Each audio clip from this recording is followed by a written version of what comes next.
Ow, Ow, ow, Ow, ow, ow. ow! Oh, we got a wolf in there. Hi, everybody. Welcome to Higurashi Chat. Today we are going to be talking about Higurashi Arc 7, Minagoroshi, or is it Minagoroshi? I think it's Minagoroshi. Mina.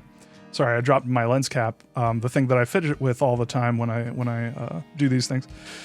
Well, today we've got a smaller amount of people, a smaller group, and it's going to be great. We're going to have a great time. Everyone's going to chill and have fun. Today I have got Laura Hi here. Hi, Laura Hi. How you doing? Hey, what's up? How's it going? It's going good. I'm just dealing with the invisible person right behind me who, hey, can you stop? Can you stop? Please, just no more, just don't say it anymore. Please, just don't. I know you're thinking about saying it, but don't.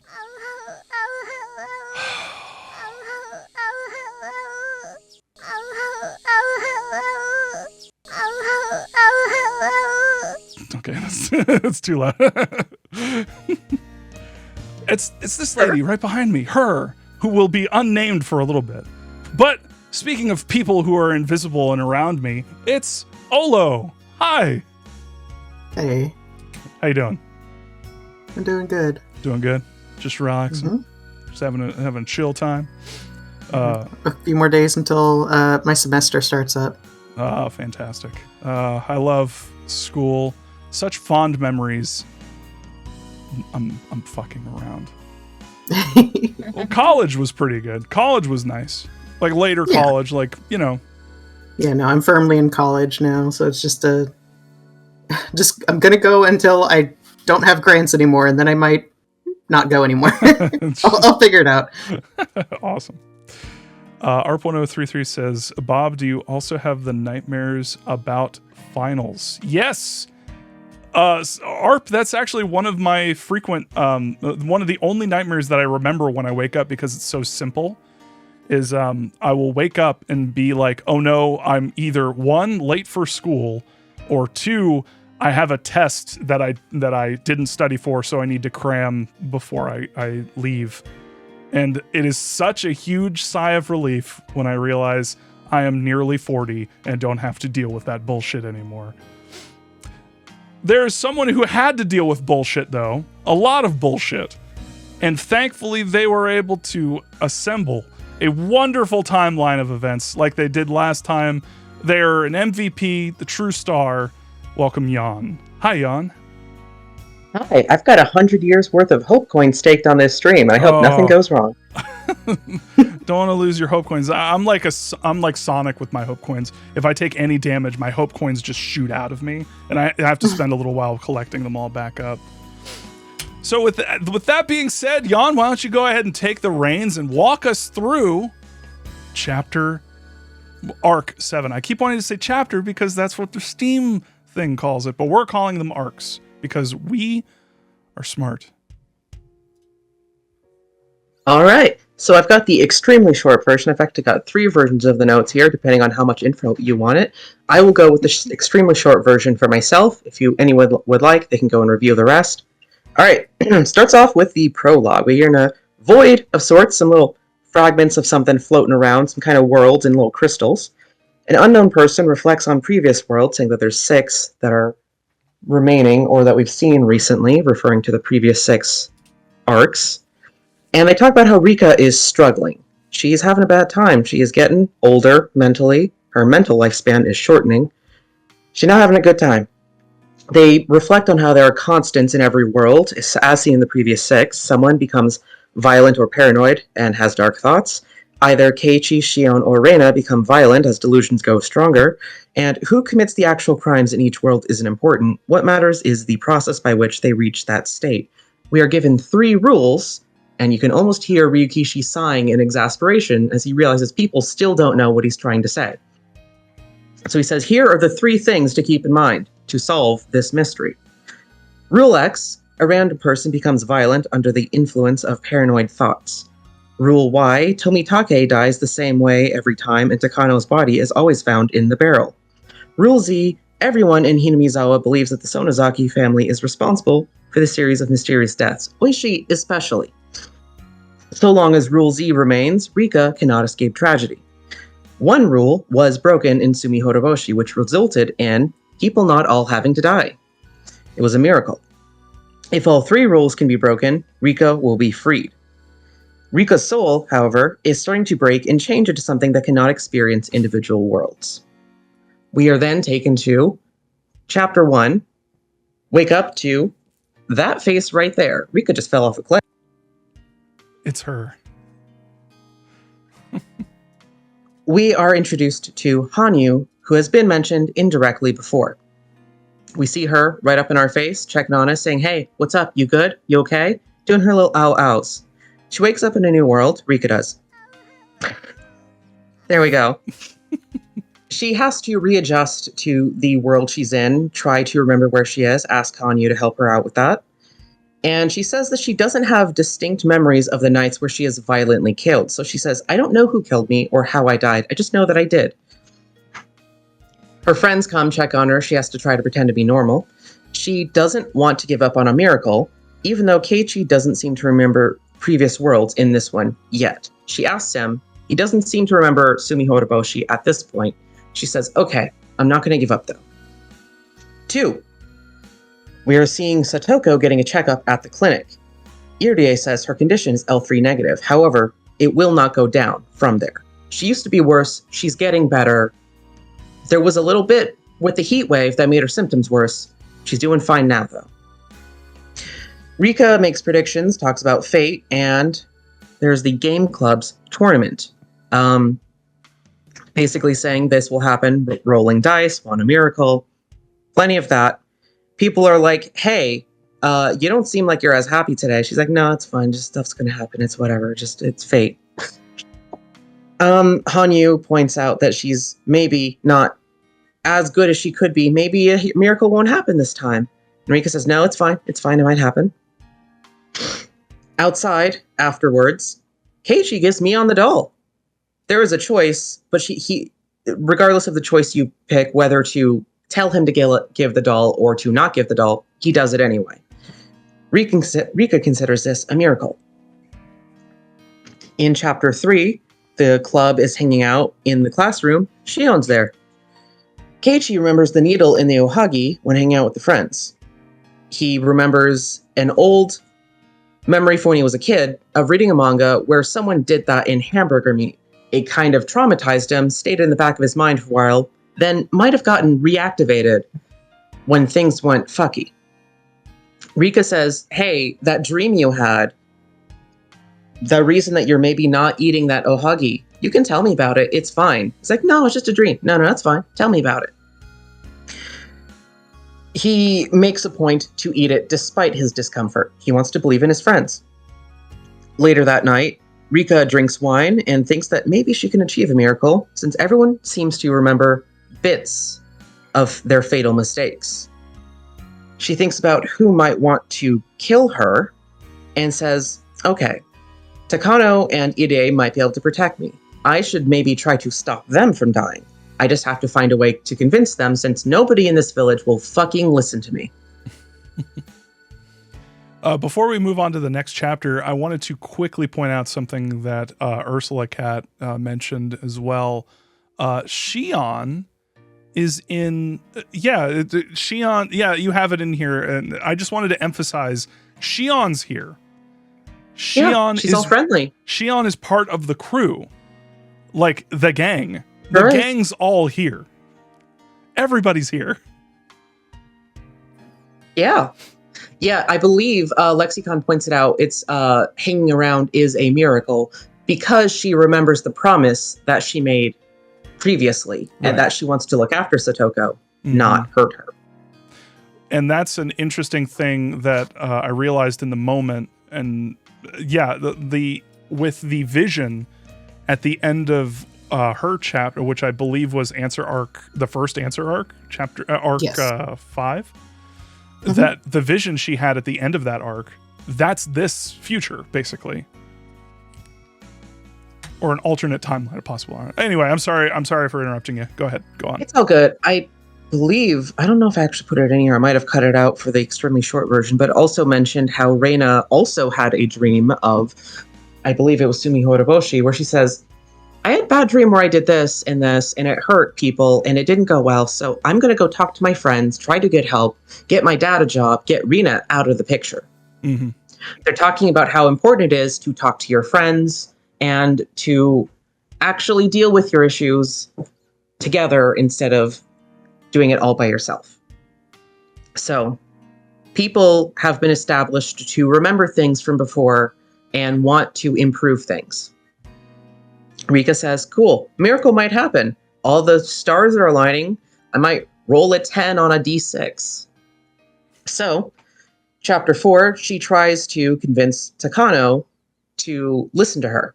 She says, okay, this time I'm going to let her into the shrine. If she gives me $100 and gets on all fours, wears cat ears, and meows for me. And she does. Or at least she's willing. She meows quite a bit. Yes. Takano acts like a little freak. Takano's reputation has severely been repaired for me. She The moment she said Nipa, you changed your entire mind. Exactly. She says Nipa, and I can't stress this enough. She had like a whole series of ASCII art after her Nipa that was included in it, like spiritually. Yeah, her Kalmoji. A little Kalmoji face in her dialogue. Her stocks in Girl Boss went down severely, but her stocks in just being awesome went up really high. Her Girl Boss stocks will go up later when something happens incredibly in a later part where we'll get there. But yeah, anyway. Yeah. There's a good bit in the anime where you do get to see her Nipa. We'll see that together later, I'm sure. So she lets her into the shrine. Takano immediately starts acting like a freak. She's like, hey, we're going to take some pictures. Rika charges for the pictures, of course. And she starts going on about torture. She loves that shit. She's talking about it and kind of getting real macabre, talking about how religion can kind of be used as a tool to instill fear or keep order. And Hanyu is pretty upset about that. She's like, no, I don't want people torturing others in my name. I don't like it when people get hurt. I never asked them to do any of that. Hanyu throws a fit. Rika says, hey, you upset Oyashiro-sama. Give me some cream puffs and we're good. Because everything that Rika eats, Hanyu can taste it. She wants sweets. She hates spicy things. She doesn't like wine. She doesn't like it when Rika gets drunk off of diluted 1 glass of wine with orange juice in it. Rika does it to spite her. But she says, okay, I'm going to calm you down. I'm going to have some sweets. And it's fine. And then she says, well, it cuts off before she says this. But she tells Takano that she's going to die and she needs them to protect her. It cuts to a budget meeting between Irie, Takano, and Tomitake, who's wearing a military outfit. Has formal jacket on. It's way too long for him in the other sprites. Original sprites, it looks fine. Looking like a fridge. Yeah. So, in the meeting, they're talking about essentially securing funding for further research into a disease to cure the curse of Oyashiro-sama. He says that he might have a cure within 3 years. They talk about Satoko being a very vital research subject. And they also say that Rika has been instrumental and has submitted to inhumane experiments. Takano says, we need to repay her for her kindness and look after her. She thinks that someone's going to kill her, and that might be her symptoms. Maybe she had a bad dream. She's just a little kid. But we should make her feel better. So we're going to keep an eye on her, and I'm going to assemble the Mountain Dogs to be the best body squad guard ever. The Mountain Dogs have been referred to previously, at least as far back as Higurashi. She mentions to him on the way back how to bury bodies so the Mountain Dogs can't find it. Now, they're being referred to here again. Just wanted to highlight that. So they do that. Then we're shown the club at the game store. They're gathering some supplies for an auction that Keiichi will be helping run at the festival. They're looking for prizes, basically, and then they find a mahjong table. Oishi has arrived, and he's going to teach these kids how to do tsubame gaishi, I believe. I believe that's the term for it. You got to do some special stuff where you move the tiles around with your fingers. Apparently, it's hard. It's a nice little bonding moment. Mm-hmm. And then who else shows up? Akasaka. He's like, "Hey, you saved my wife's life, so I'm gonna be here, gonna chill with my wife and my daughter. We're gonna be here, gonna be around until Watanagashi. So, want to repay our debts to you, Rika." And Rika's like, "Oh my god, Oishi could be an ally this time. Akasaka could be an ally this time. We're gonna be so safe. This is poggers. This is epic poggers." Very She says poggers. that. Famous Rika quote. Yeah, canonically, that is exactly what was said. Can confirm. Yeah, so she starts getting a little bit cocky on the way out. The same event of the biker kids having their little moment about the bikes getting messed up. They start doing that, and Rika's like, "You know what? I'll handle it this time. I'm just gonna walk straight up there." And she's like, "Hey, stop it." And they grab at her, and they're like getting mad at her, and she just has no expression. She's just like, "Shut up, it's fine, whatever. I'm gonna be fine. It's a miracle. Everything's gonna work out. I'm not gonna get hurt." And then some dudes who are doing construction or electrical stuff nearby, they're working on something. They step in and protect her. And she says, "That must have been the mountain dogs." So she's just like, "It's fine. Everything's gonna work out." We get a tip. Rina is with some dude going behind Teppei's back. He got her tickets to Sapporo to get the hell out of town. Cars pull up and he says, "Rina, they're gonna kill you." Then we go to chapter 5. Satoko has not come home. So Rika is like, okay, maybe she'll come home, but I should go look for her. She should have been home by now. She goes, she looks, asks people around. Nobody knows where she is. She sees Reina.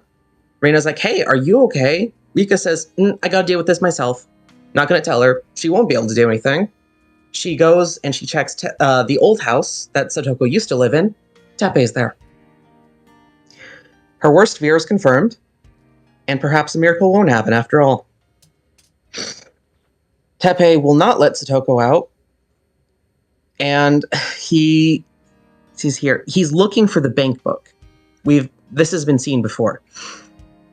Rika says, "Okay, there's no point in surviving and making my own miracle happen if Satoko's not there with me." So she goes to the clinic. She says, "Hey, can you use the mountain dogs to deal with this dude?" They're like, "Do you want us to murder this man?" She says, "Yeah." Mm-hmm. They said, "Okay, gonna go make a call." They said no. They can't do it. The police are looking into this dude. He's on the run because of Rina's murder, so we can't do anything. It's kind of a tricky situation. We need to prepare this stuff. Rika does not have a good time. She screams, she cries, she tells both of them to just die. She tells Ire to kill himself, just kill himself with the sleeping pills. Just do it already. What the fuck is your point then, if you're not going to protect Satoko? She just tells them both that. She goes home. She wants to call Akasaka, I believe. I think that's right after that. Yeah. She finds out he's at a hot springs pretty far away. When he said he's going to be around, he did not mean in Hinamizawa. He's not going to be available until the day before Watanagashi. Oishi can't help. He's just going to tell her to call the center. She is so depressed, she just falls asleep on the kitchen floor. Okay. Let's see here. The next day, in class, she's not even pretending to be happy. She's not putting up her mask at all. She just tells Chie, when she asks her, "Hey, where's Satoko?" She says, "Shut up." She gets taken to the fucking office. She's like, "Okay, what's going on? Why is she missing? Why are you like this?" She kind of goes on autopilot and tells her about the situation. And she's like, "It's not going to do anything. You're just going to call the center. They're not going to do anything. That's the issue with them. Nothing's going to happen. It's pointless. You're an idiot for trying." Shion, who's in the hallway, is like, What's that about Satoko? We need to protect her." So, she gets real mad about that. Everyone wants to protect her, of course. Chie goes to check on Satoko at her house. Teppei's there. He does not let her inside. He says, yeah, Satoko's sick. Get the fuck out of here. And she comes back. Now Shion's real mad because she just left. She didn't do anything. She's being abused and she just left her there. So she says, I'm going to go kill him. I'm going to leave right now and kill him. Keiichi says, hold on. We can figure this out. The club wants to make a plan. They want to figure this out, not kill him. Keiichi says, look, okay, you kill him, then what? Satoko's not going to be happy. It's not going to go well for you. You want to be happy with her. You want everything to go good. Don't ruin this for yourself. Think about what would happen next. He blocks her way out of the classroom. She throws a chair at his head. He doesn't move. They manage, eventually, to get her to calm down a little bit. So basically, their plan is, okay, we're going to call the center first. We don't expect it to go well, but we're going to try it first, and then we'll make another plan if that doesn't work. The tip that we get is confirming that Teppei is on the run from Rina's dad.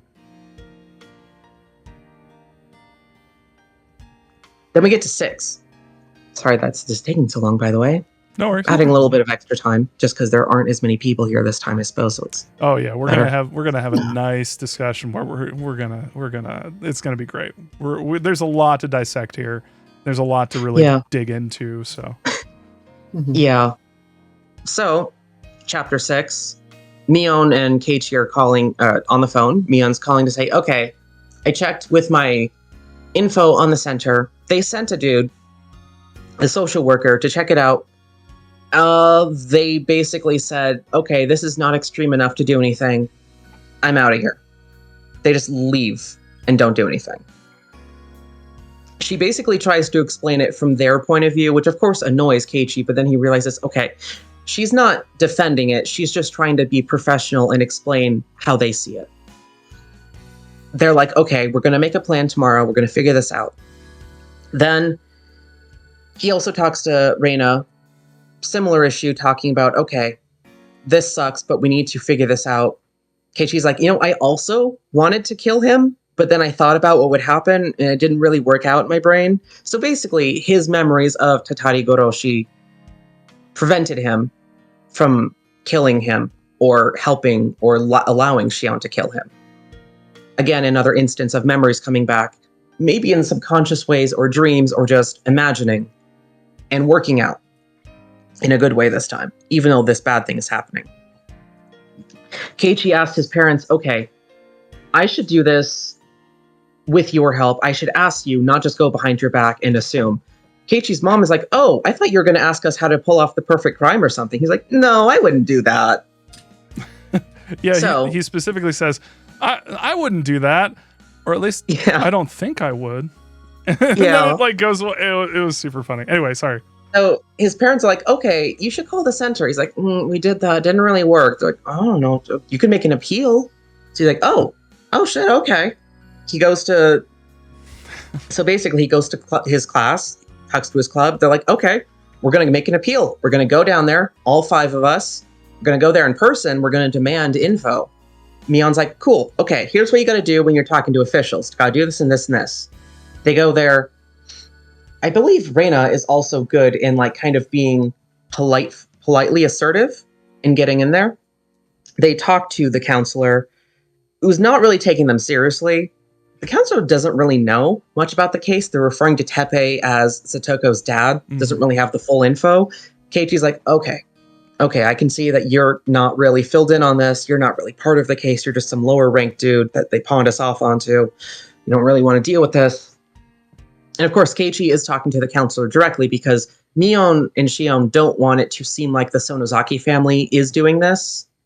They're trying to do it as her friends and not rely on the family. So Keiichi is taking the lead here. And he's trying to really convince them how urgent it is. They're just not making any progress. They go out on their way back. They're like, fuck, now what? I don't have any ideas. Rika gets real upset hearing this. She's like, I fucking believed in you. I need to believe in you. You need to have another plan. You need to figure something out. I refuse to stop believing in you, so don't let me down. So he's like, oh, okay.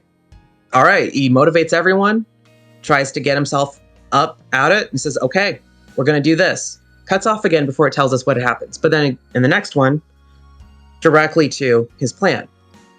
He is telling the entire class what's going on. He's like, okay, all of us together, we're going to get in on this. We're going to look out for her. We're going to protect our friend because she's our classmate. We all know her. We all love her. We have to look out for her. The principal is like, this is kind of cool, actually. I like his spirit. I like that he's fighting for her. So he convinces Chie to be cool with it. It's like, this is a good thing that he's doing. We should help him out with this. And Chie is like, okay, I'm going to go there with you guys as long as you follow the rules and don't do anything bad. I'm going to support you in this.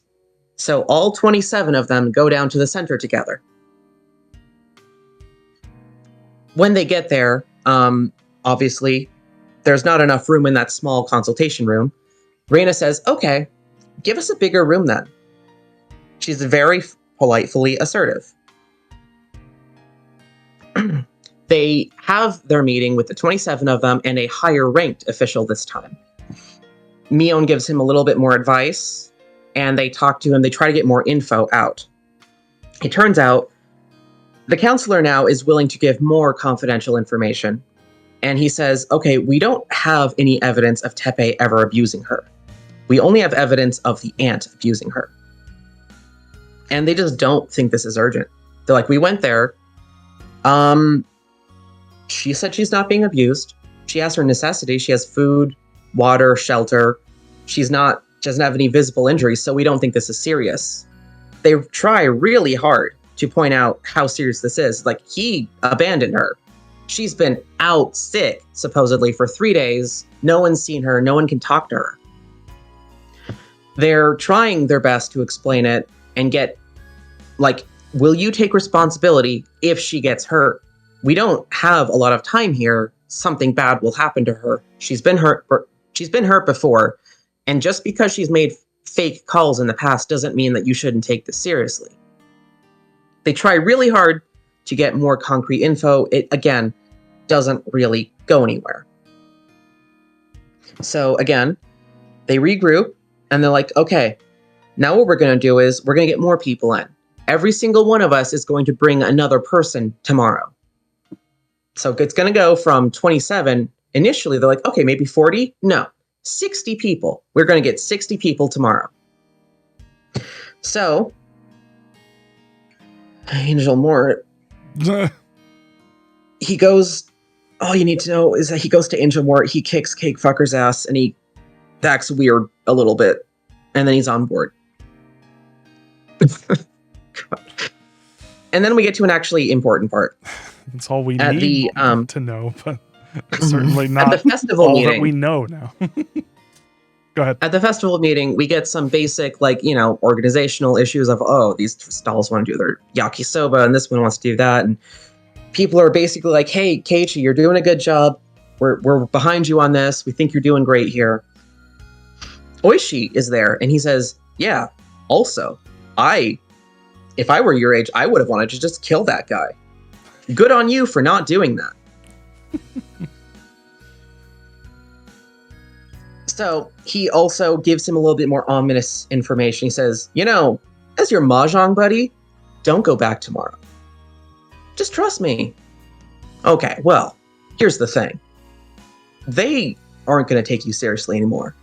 They're not going to let you come back. They thought that the Sonozaki family was behind this because of how well organized it was. And they found out it's not. So they're not going to take this seriously anymore, because if they do, that means that they have to listen to other appeals. And they don't want to do that. This is an organization that does not want to change things. It does not want to admit fault. Even when people know they're in the wrong, they're going to dig their heels in here. It's going to get harder for you. In fact, now that the Sonozaki family knows about this, they might not like that you're trying to protect a Hojo. They might not like that.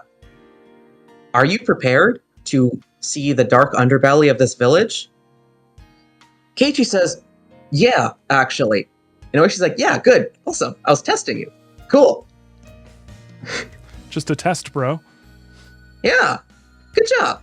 I'm also looking into a case that people don't want me to look into. It's threatened by retirement, but I'm going to do it anyway.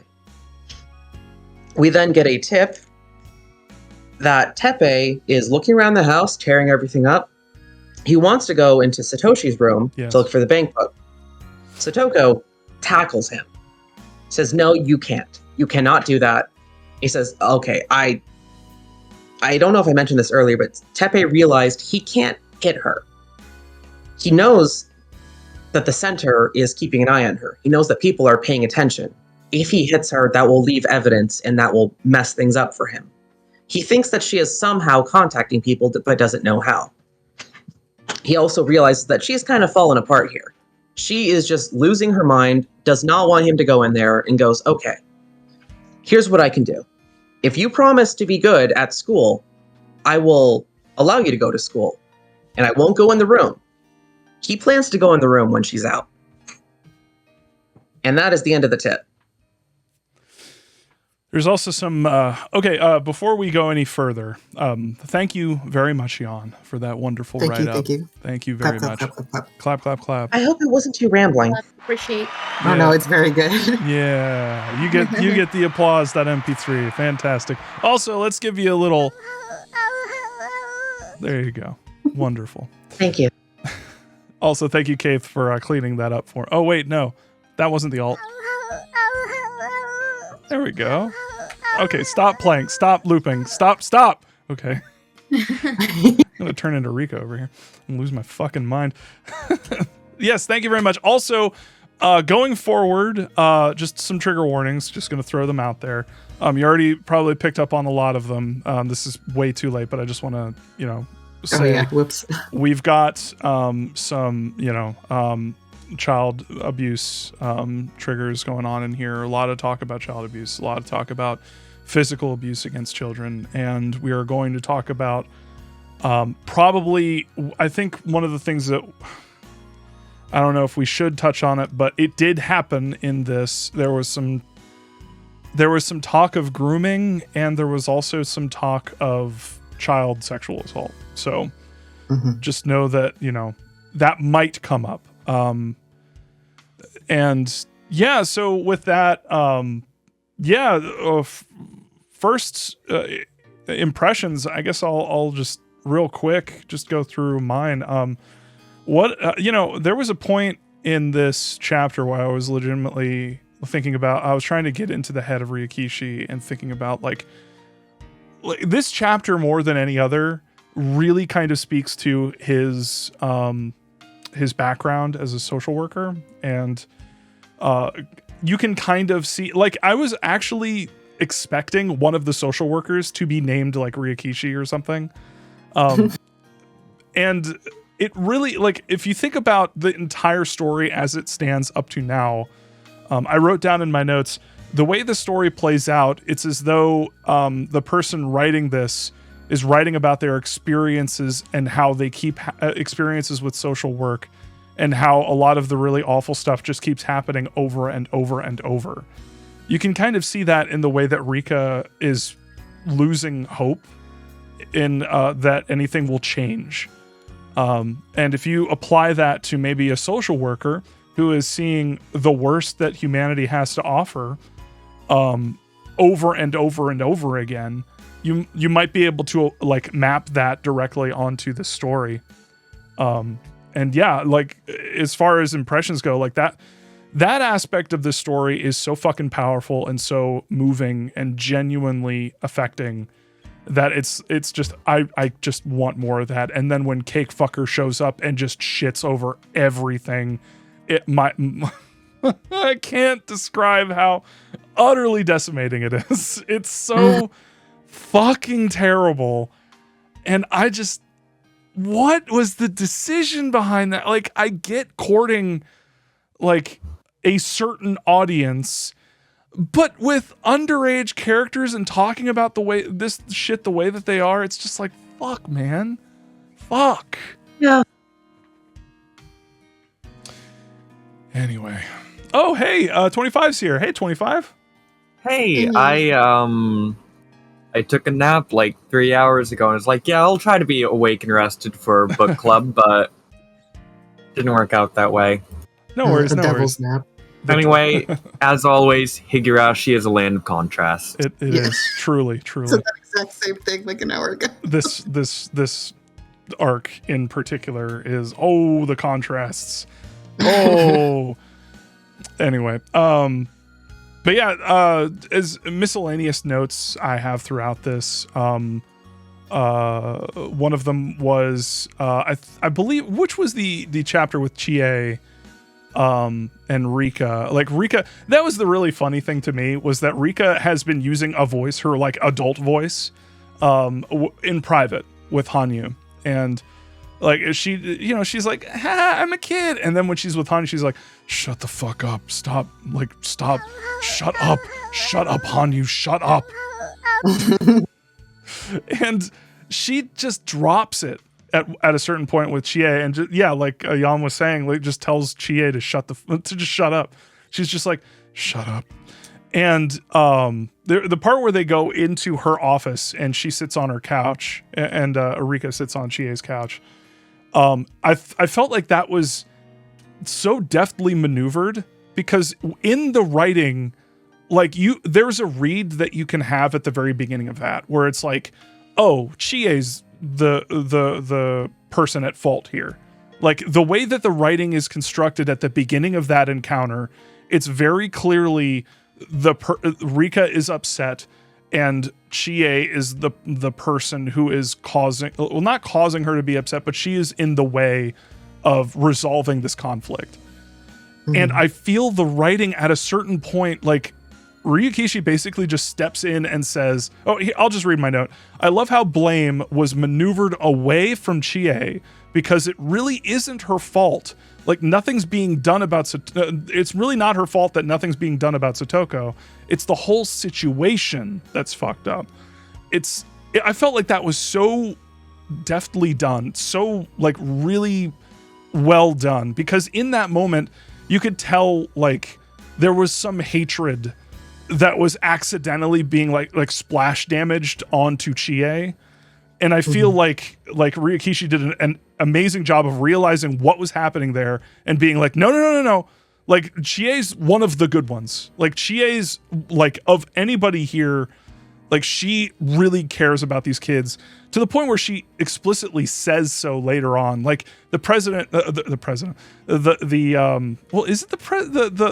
the I guess the president of the fucking school, Principal? the principal. I knew it was a PR word. I was like, is it? I guess that's the principal, specifically, like when the kids are getting rowdy and like let's go and swarm the fucking the children's the care center, and then the principal's just like Chie comes over and she's about to go in and stop everyone because they're causing a ruckus. And then the principal comes out and is like, hold on. This is actually pretty fucking cool, and I support this 1000%. And then she is like, you know what? Yeah, I am basically I am a teacher, and my students are basically my kids, and I am their mom, and they are my kids. And what mother wouldn't protect her children? And I mean, issues with obvious child abuse and stuff like that notwithstanding, Chie is a real one. I love her. She's great. And she can eat as much curry as she fucking wants. I don't care how bad her breath is. She can do it. Curry rocks. She gets it. This lady gets it. She gets the curry. The curry award. Chie. But yeah, I feel like that was really well done. A couple of my other notes and then I'll pass it off. My new favorite. I have a new favorite character, everybody. I'm debuting today. I have a new favorite character. Can you guess who it is? It's not this lady. It's definitely not this fucking monster. This literal fucking monster with devil horns and everything. Okay, stop. Does that work? Okay. My keyboard, my new Bluetooth keyboard doesn't register the first key press when it wakes up. So it's I have to like double tap it sometimes. It is Shion. Hey! Shion's the You've best. come around. I've come around. Shion's amazing. In my notes, I have Shion coming out of nowhere to tell everyone, quote, "If you don't do anything about this in 1,500 seconds, I'll kill that fucking pig," unquote, puts her firmly in my best character category. She is... Welcome to the enlightened group.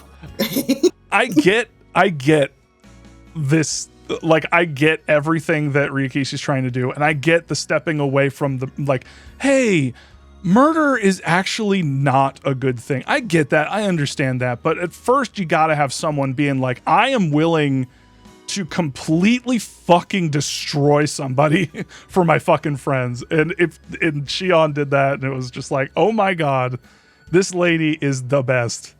And she's so like, oh man, Shion's so great. I love her. And then Rena comes out of nowhere and is like, hey, 1,500 seconds? How about 1,000 seconds? Because I'm better at murder. Fuck you. It's so good. It's so good. I love that confrontation.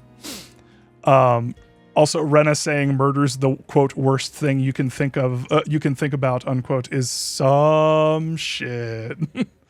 But that's the funny thing about this. In the moment, I make these comments, but like digesting the story as a whole, no, Ryukishi fucking totally calls all of these little things that I'm making comments about. No, like earlier in this arc, like Rena was talking about how, yeah, I actually wanted to fucking kill some people.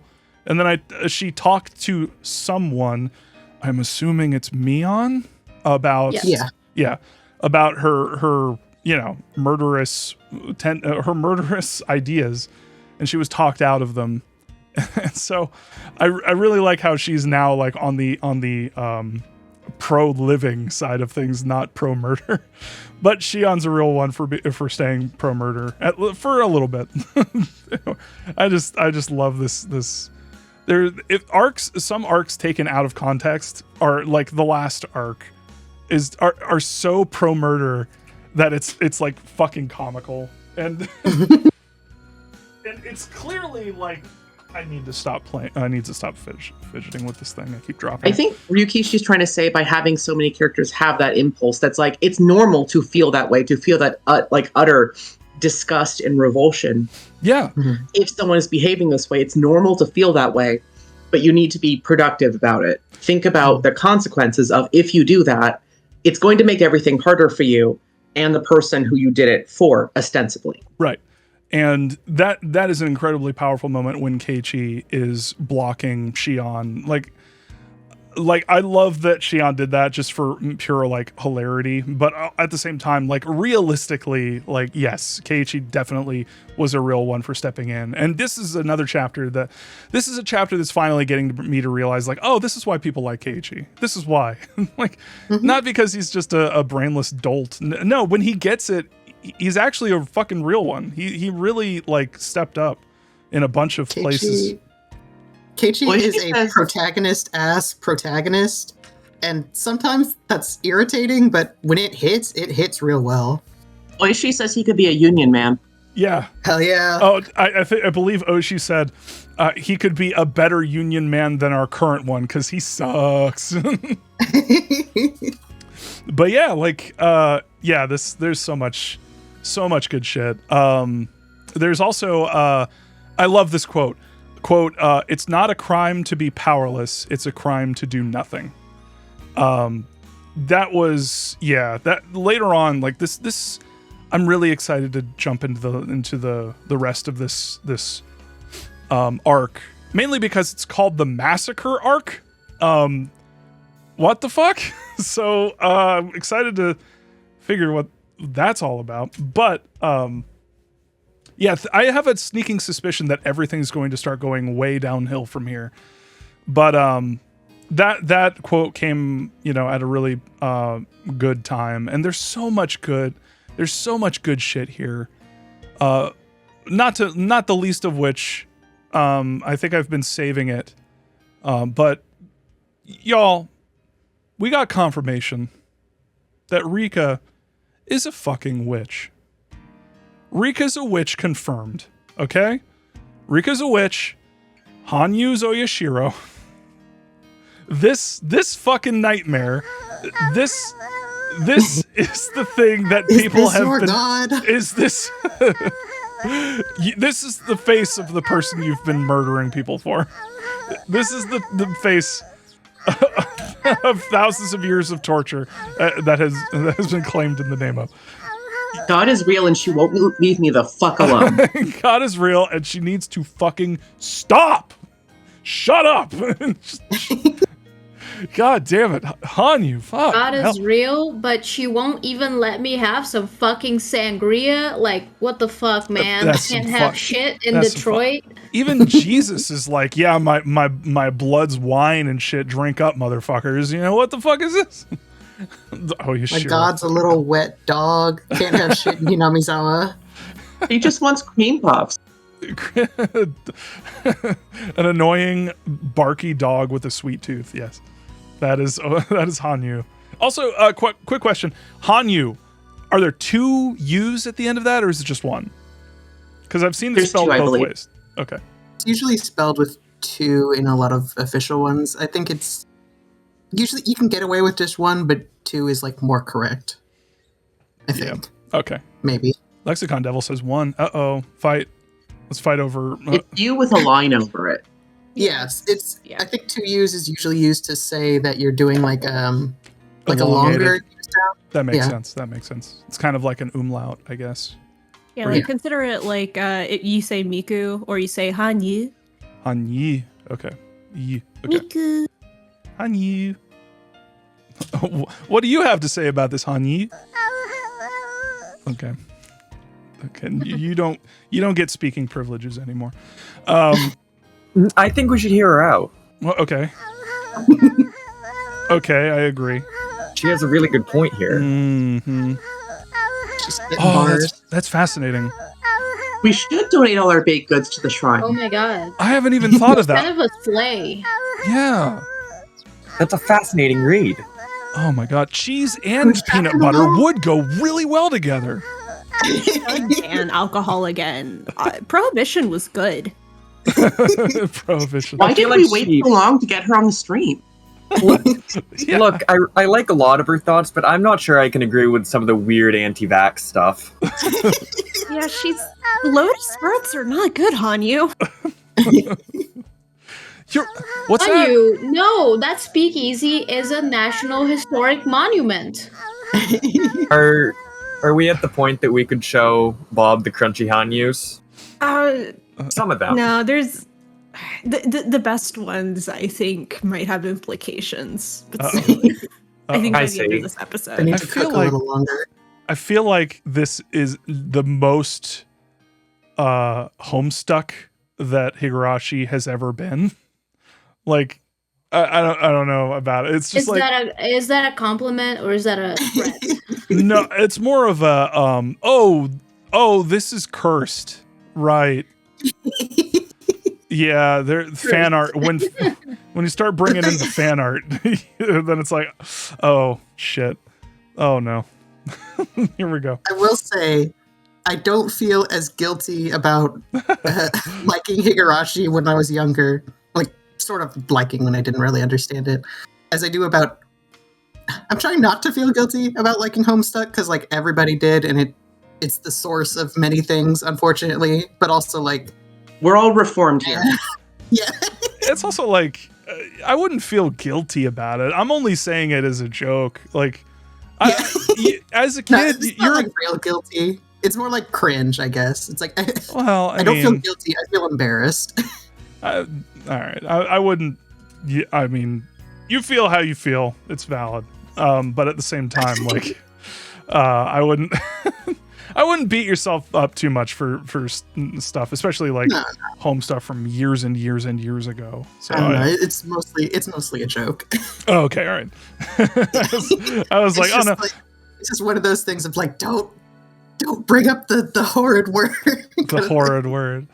Yeah, no. I was one of the people on Something Awful seeing all those Homestuck avatars and being like, what the fuck? What is? I was one of the people on Something Awful getting seduced by the siren's call. I joined in the Tumblr side. I wasn't cool enough to know how to use like forums. Oh, trust me, there's nothing less cool than knowing how to use a forum. I was scared of like using the computer for anything but YouTube for like a while. Wow.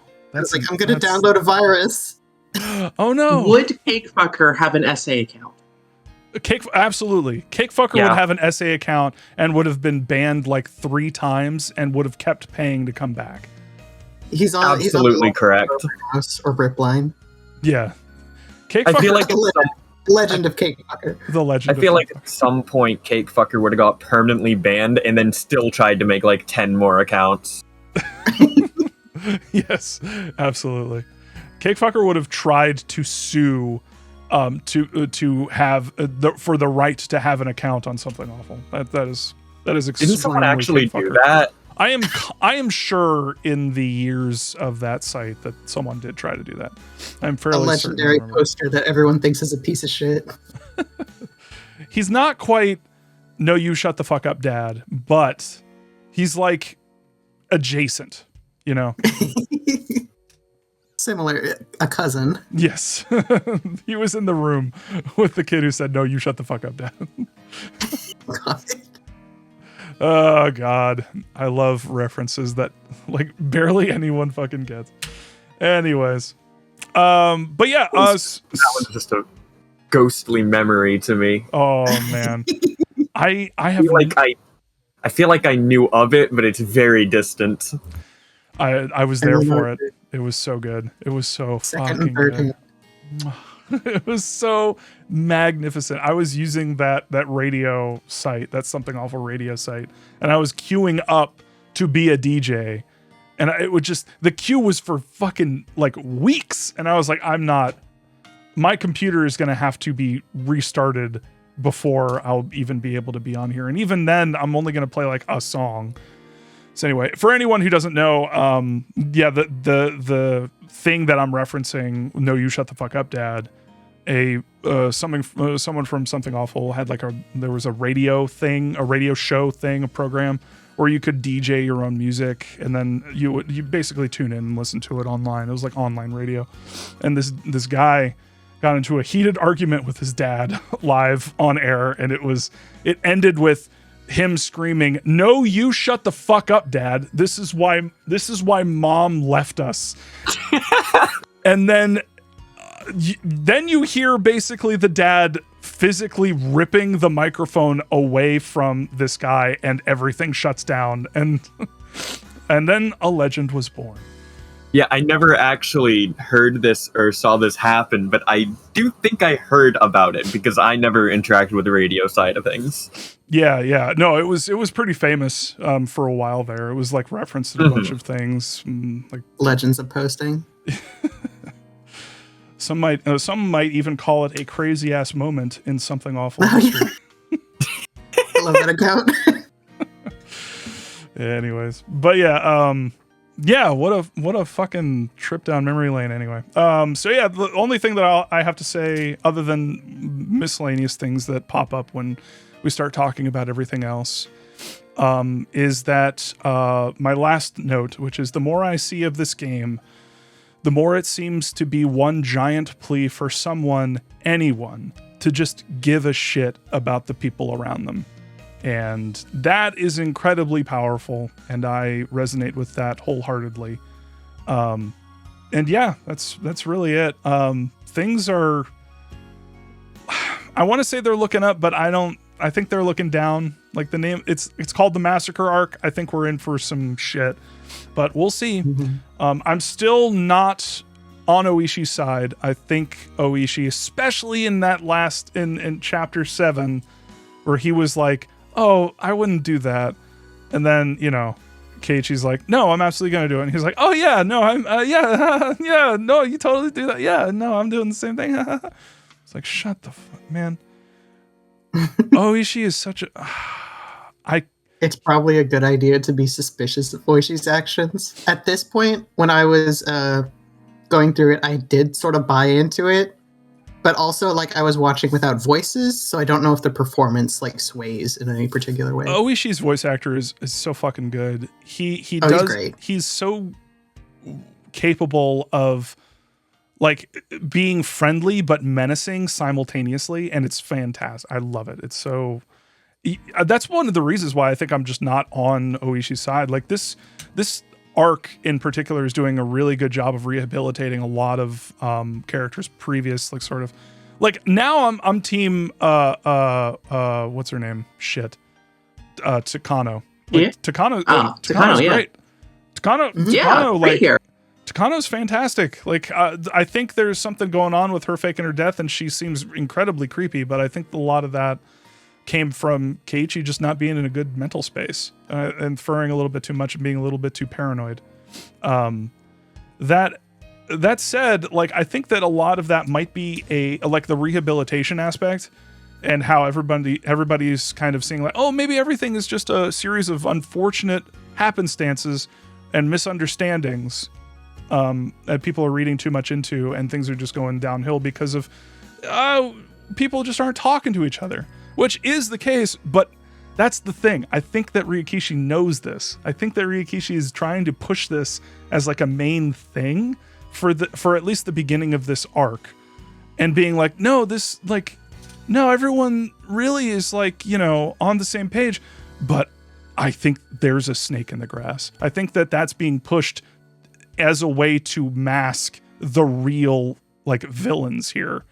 Like, I think that rehabilitating, Takano is possibly putting you into a mental state where it's like, oh, maybe characters that I previously thought were pieces of shit, maybe I should reconsider their how I view them. And then Oishi comes in here with his fucking mahjong tricks, being like, hey kids, what's cool? How do you do, fellow kids? Here's a mahjong trick where I thing all teenagers love, mahjong. Yeah, I don't even understand. So the thing that they were talking about, that was cheating, right? That was like a trick? I think so, yes. Yeah, you I'm pretty sure replace it's the cheating. tiles you have on the board with the ones you have. You have to do it quietly and quickly. Okay. Yeah, I literally learned how to do mahjong like a month ago. Oh, They hell didn't yeah. teach me how to do that, and I haven't played in person. I think Rikishi just likes mahjong, and it shows up a lot. It is pretty fun. So if this were like a not a translation, but a localization of this aspect of it would be like, oh, hey Keiichi, this is how you cheat at Monopoly. You just take the money as a banker. You always be the banker, and you always pocket some of the money when people aren't looking. A little bit, yeah. Or like having a card in your sleeve in poker. Yeah, okay. It's just harder because mahjong tiles are so loud. yeah. Clack, clack, clack, clack.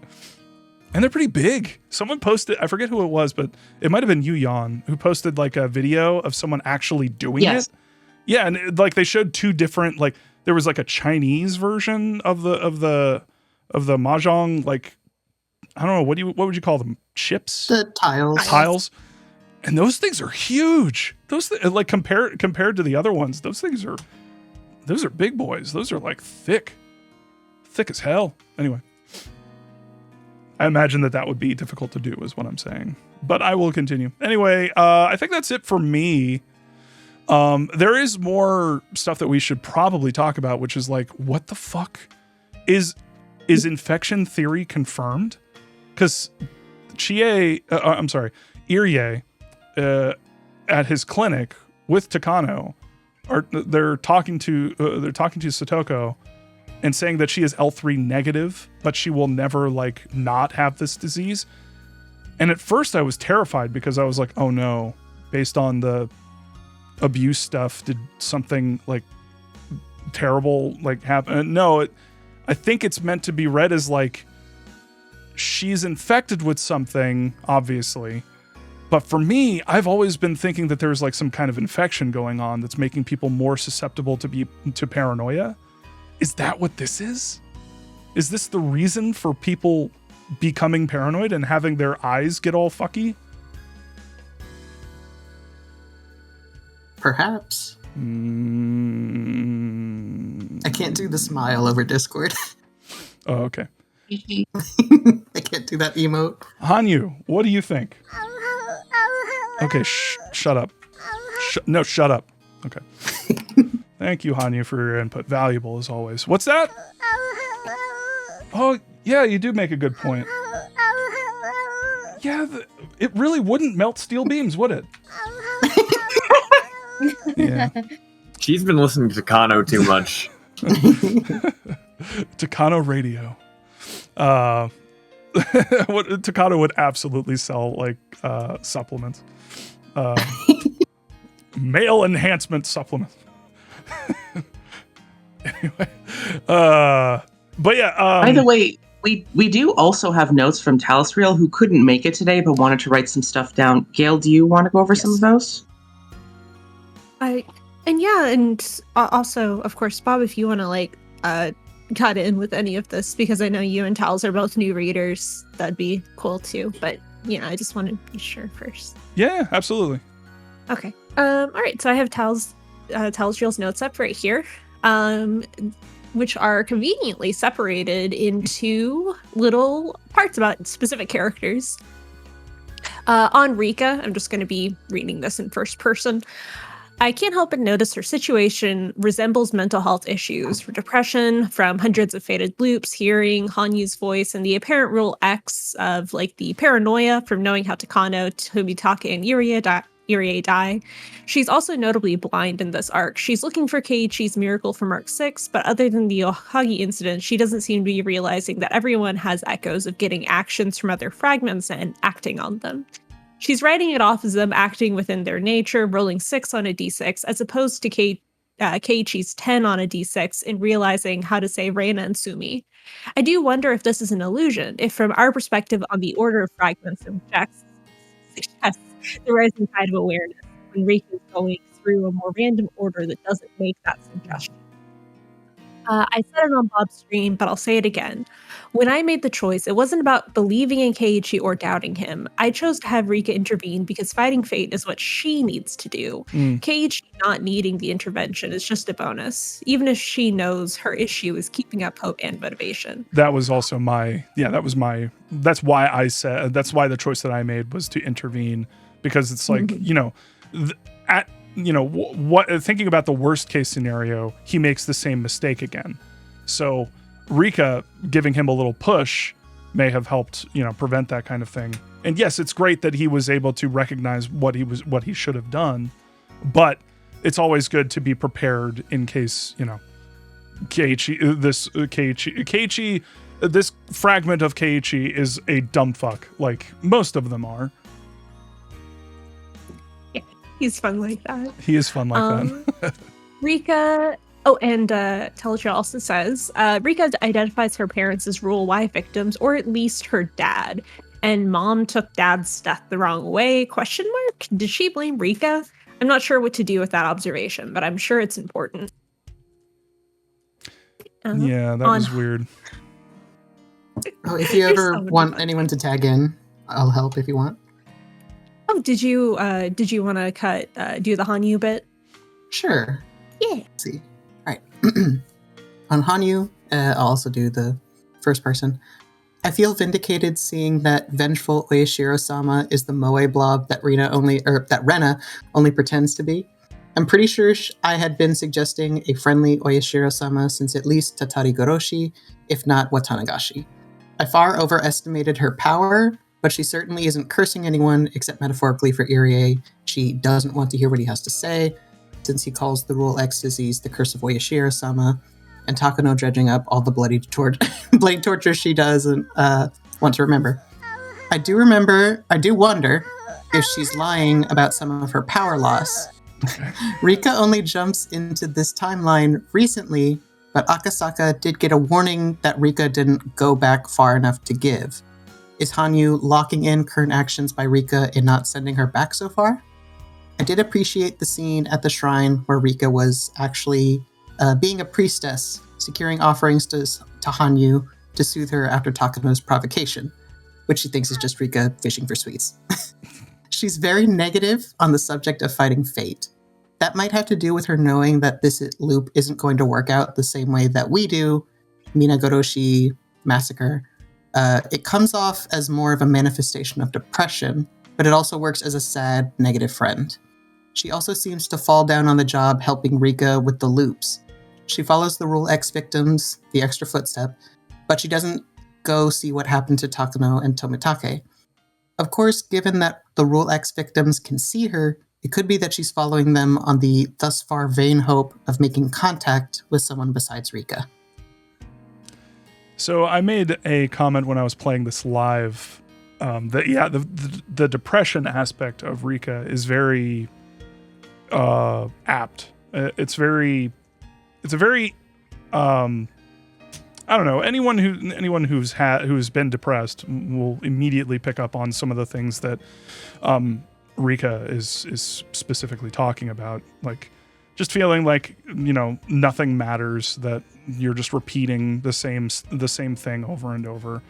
You know, I've specifically felt that way about some weeks of my life where it's just like, oh my God, this is just the same thing as the last week. So it's like that aspect is very, very, very understandable. And for 100 years, I think Rika's doing pretty good, all things considered. But at the same time, like, I understand why this Ryukishi's using her as a way of talking about this in this specific facet of the story, because it's very it's also just purely for I don't think I emphasized this yet, like repeating the timelines and stuff and various timelines has, like, that was the very first thing you see in this arc, and that's brand new, whopping, crazy ass information that certainly blows my one timeline theory out of the fucking water. But the fact that Rika is connected to all of these and she's just kind of silently in the background, you know, and that, I guess that was more or less confirmed in the last arc too. But now it's like you get the visual confirmation of the various worlds and stuff. It's like, I don't know. There was a moment where I was like, I don't know about the magic shit. I don't know about magic and stuff being in this. I think it would be more powerful if it was more down to earth and realistic. But I think adding this in here, I'm just as interested as getting to the end of this as I was when I first started it. Like this, like, I don't know. This really got shot me in the ass and makes me really fascinated about where everything's going. But anyway, I guess that's all I have, unless Hani, do you have anything else to say? Okay. I'm just going to assume. Are you going to say that every time? That's a yes. Okay. All right. Taladriel has a couple more notes here. I'll go ahead with the next one, which is on Rule X. Irie and co. pursuing a cure for the Rule X/curse is interesting, but more interesting is how they know, specifically through presumably scientific means, that Rika is a bomb to be kept safe. It's struggled to understand a natural way that Rika's death would let loose the disaster. Even with her being a carrier for the disease, one would think she's more dangerous alive and walking around than dead. It's easy to suppose Hanyu is helping suppress the disease, as she seems to have done for Rana in Ibaraki, but how would Irie know the mechanics? Similarly, knowing about Satoko's shots means that we know where the syringes came from, but then I have to wonder if they would have worked in the first place. Satoko has to take shots multiple times daily, and Rika's trying to treat acute cases with one dose. I do have something to say on that real quick, and that is that just one shot would have been enough to snap someone out of what they're feeling like and understand that the way that they were feeling without the shot was not they should be suspect of the thing of how they were feeling before, because if suddenly they're feeling much, much better, I don't know. It's easy to imagine myself in that situation and being like, wait, you mean I was like paranoid of everyone earlier because of something that was cured with this syringe? That means everything that I'm thinking from here on, I should be suspect of because this is new information. So I don't agree with the idea that it was, that it was pointless for Rika to give Rena just a single dose, and that wouldn't have really done anything. I think it would have done the opposite. But anyway, continue. Both points are very fair. Shion certainly seems to be the Rule X host this time, given her reaction to Sutoko's peril and the stark similarity to Keiichi's responses in Tatarigoroshi.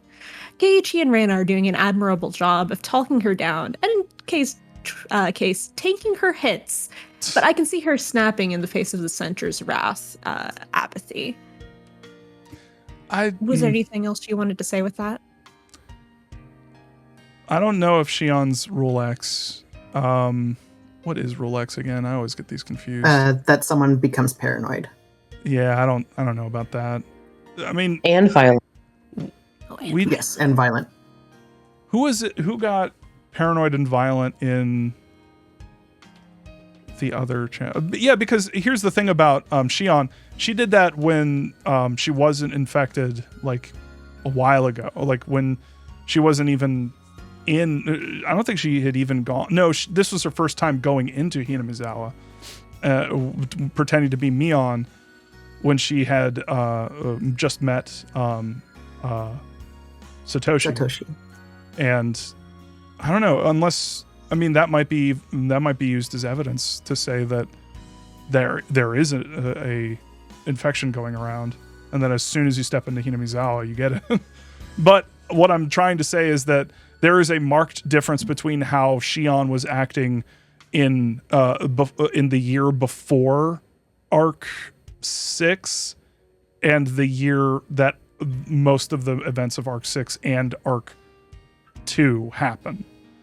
Because Arc 2 Shion and Arc 6 Shion, which are the same Shion, I'm assuming, are clearly off it. Clearly fucking like just absolutely lost to themselves with, murderous tendencies and paranoia.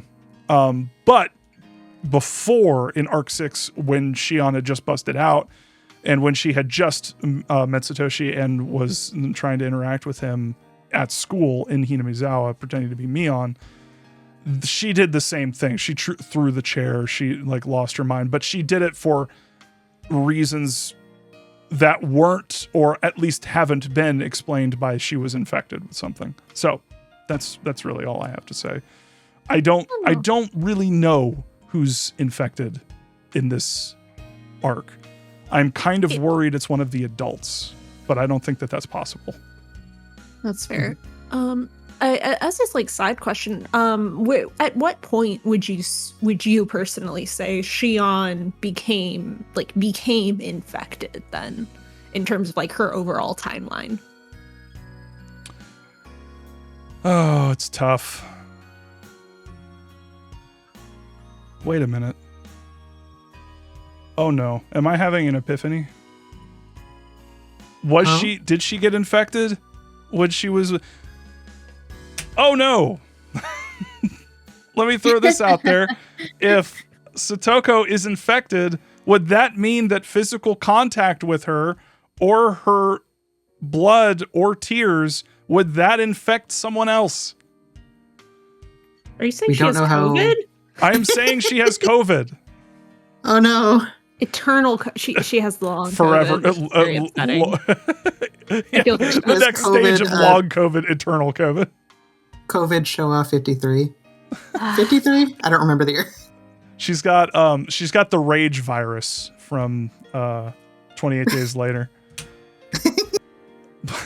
But no, shit, if you're saying that you're not saying anything, you're just asking a question. I was just asking because you were talking about I don't think Shion was infected at X points. I was like, oh, okay, at what point do you think that jump was made? Which is an interesting question to deal with. It is an interesting one because normally you could draw the line at when do they start showing physical symptoms? Because for Shion in particular, I think she just runs hot. I think she's just she's just quick to anger, quick to be frustrated. I think that she is very what's the word? She has a tendency of being like mercurial, I think. She has mental illness already. Right. She's definitely got something going on already. She's got something just in her brain, unfortunately. I believe Raina said something about that where she thought that because of her other issues, it exacerbated something else. Okay. Yeah, but that's kind of my read on her. Like, I'm not seeing, she's not showing physical symptoms. And for me, when someone's infected, it's like, okay, when do their eyes start going nuts? And here's the interesting thing. I think Rena has been infected. I think that she is still infected, and that's why her eyes go fucking crazy sometimes. I think that she's just really, really great at managing it. Unless certain events build to really, like, fuck with the protective structure she has built around herself, like in the previous arc, where suddenly her reason is used against her to basically make it seem like the reasonable thing to feel is that aliens are here and they're infecting everybody. Oh, why wouldn't that absolutely make sense? You know, when you're because given... Sussy and Mugus imposter confirmed. Yes, absolutely. Oh, what's that? She agrees with me. Oh, Yashiro-sama agrees with me. But yeah, in terms of like, because she's obviously, Shion's obviously infected in Arc 2 and Arc 6. So it's like, it's a matter of, I don't know exactly when she got infected. I know that she doesn't really seem to change that much until the year that Keiichi is there. And that's when things really start to go nuts. But if Rena's been dealing with this entire time, it's very possible that people just get infected. They just don't start being symptomatic for a while. And you're making me think that this is called the everyone killing arc, because everyone's infected. They're just managing their symptoms really well up until a certain point. I'm kind of worried that, shit's going to go really haywire soon. But at the same time, I guess the only way that, maybe you're right. Maybe I should readdress how I view people being infected is, and I should just assume everyone's infected and they're just like, everyone's just kind of managing their symptoms, some better than others, which is interesting, like real because life. Yeah, exactly. Which makes it really interesting because, of course, Keiichi wouldn't be paranoid even if he was infected, because he met Oishi on much better. Everyone met Oishi on much better circumstances, under much better circumstances this time around than they usually do, which is under the guise of a murder investigation, where Oishi does some incredibly stupid shit. I don't think I've emphasized that showing all of these crime scene fucking these knowledge of murderers and all of this, like, oh, be careful about all these people and your friends, be careful about them, which I don't know if he specifically says. It might be inferred by Keiichi, but at the same time, he's inferring it from somewhere. It's happening because Oishi is doing something to elicit that response. Whether... Hey kid, want to see a dead body? I'm starting to think this Oishi isn't very professional. It's true. It's true. It's all the union's fault. If the union didn't exist, question mark. If the union wasn't as poorly run. But anyway. Police unions aren't real. They're not real unions. There's many things to say about police unions. All police unions are bad. Yes. Was it? Cab. I think it's important to. I'm trying not to guide you by giving hints, but like, I think it's important to remember that in all timelines, even though it's not always come up, it's probably safe to assume that this has always happened. At some point when because Rena was born in Hinamizawa, she moves away a little before or right after her parents' divorce. Before. It's a before. bit before, but they move because of like fashion job. Yeah. So like they move, her parents get divorced, and then she has an episode essentially. Yep. And she has to she goes to the hospital, and then she moves back to Hinamizawa, and as far as we can tell, she hasn't had another episode.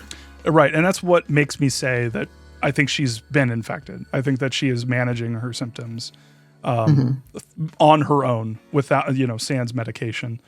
Where it's really fascinating to me that Satoko seems to be infected and is managing it with medication.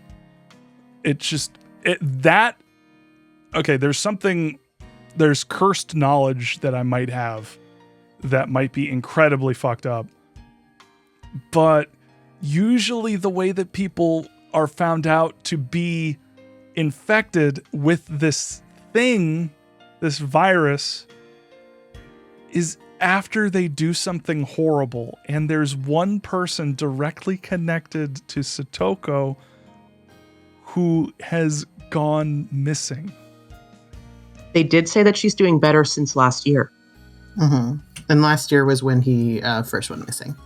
In fact, Keiichi mentions that. He mentions what Satoko did last year, and Rena says, how'd you know about that? Oh, fuck!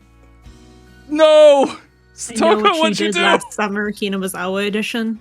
I know, yeah, literally. Oh, no! Oh, no! Oh, my, I'm saying oh, no a lot, aren't I? Oh, that This is very much the arc where you start saying, "Oh no, oh no, oh no." Oh no, But- Satoko hurts me. Satoko, what? Oh, no. I literally have live tweets. Live tweets where I start saying, "Oh no." Satoko in with a steel bat of making you feel bad. Oh, God. Fuck. Did she kill her brother? Oh, no. Oh, no. And the worst, see, that's not the worst thing, because I think Satoshi would be cool with it. It's like, if you gotta kill someone, just do me. But at the same time, like, Shion and her have such a great relationship in this arc, and that will just fucking melt apart. Oh, if she actually did that shit, oh man. Oh man. Let me revise that. Oh no. Anyway. I didn't ask you. She really needs to get better about not interrupting people. Hanyu, really- you don't know anything about medicine. Please stop telling us to use essential oils. That won't help Satoko. I'm not taking brain force. Or brain force plus. Anyway. Brain Force Minus. I haven't even heard of that before. What does it even do? Why would That you one less will work. It Brain will make you Force? dumber. It has the fucking ingredients of black tea in it. It's so stupid. I love black tea. Delicious. Would she be pro unpasteurized milk? Yes. Oh yeah, like she'd be like, "What the fuck are you doing with that milk? Why do you have to refrigerate it?" I feel like the problem with Hanyu and unpasteurized milk isn't like the usual weird crystal lady thing about it. I feel like she would personally have known John Pasteur, or whatever his name was, first name, and personally hated him. I'm No begging Louis you. Pasteur. I'm begging you to go on to the Higurashi subreddit and write a post called "The Problem with Hanyu and Unpasteurized Milk." I really hope that she still believes in the like spontaneous generation theory of bacteria. Oh, I yes. think that would be really good. I think that would be amazing. How Does there's she so even many believe in questions. bacteria? There's so many Oh. questions. No, Is she anti-hand washing? Absolutely. she would be an anti-COVID person. Yeah, definitely. you will not see Hanyu with a mask on ever. Rika, why are you wearing that face diaper? Ow, ow, ow, ow. telling Satoko to stop take her injections because it's No.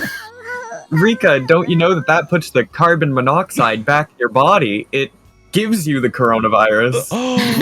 Oh my. That's why Rika was dying the whole time. She just didn't remember because it caused her to pass out. Oh my Oh, no. god.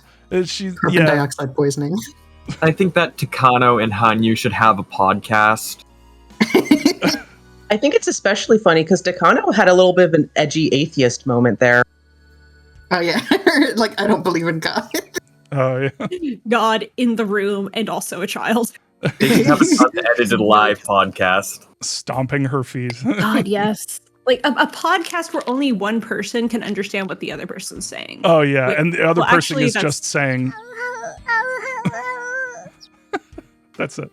That's it. Nothing more. Nothing less. Yeah, We that's already right. know that Takano has a true crime podcast. Oh yeah, absolutely, 1000%. Rest in peace, Takano. You would have fucking loved 9/11. Would have had a field day. Oh god.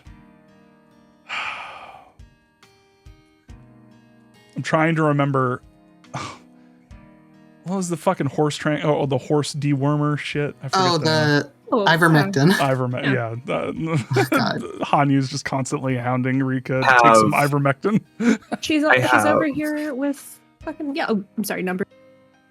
I was just gonna say I have so many fucking thoughts about that in particular, but I Oh, worked in no. a pharmacy at the time. Oh, Welcome wonderful. to- Guess what? No one gets hydroxychloroquine, even though that's a medication that's used by people with lupus and rheumatoid arthritis. They don't get that anymore. Time for Yeah. people to fucking take a cocktail of azithromycin and hydroxychloroquine, even though it's shown to potentially cause heart issues. yeah, that was similar to what I was about to say. Is that ivermectin has legitimate uses as like anti-parasitic and shit. So upsetting, right? But it And doesn't people know taking do that. animal-sized doses. Hanyu wouldn't know though. Hanyu's like a little fucking dog thing that Goblin. obviously has no idea the difference between animal medicine and human medicine.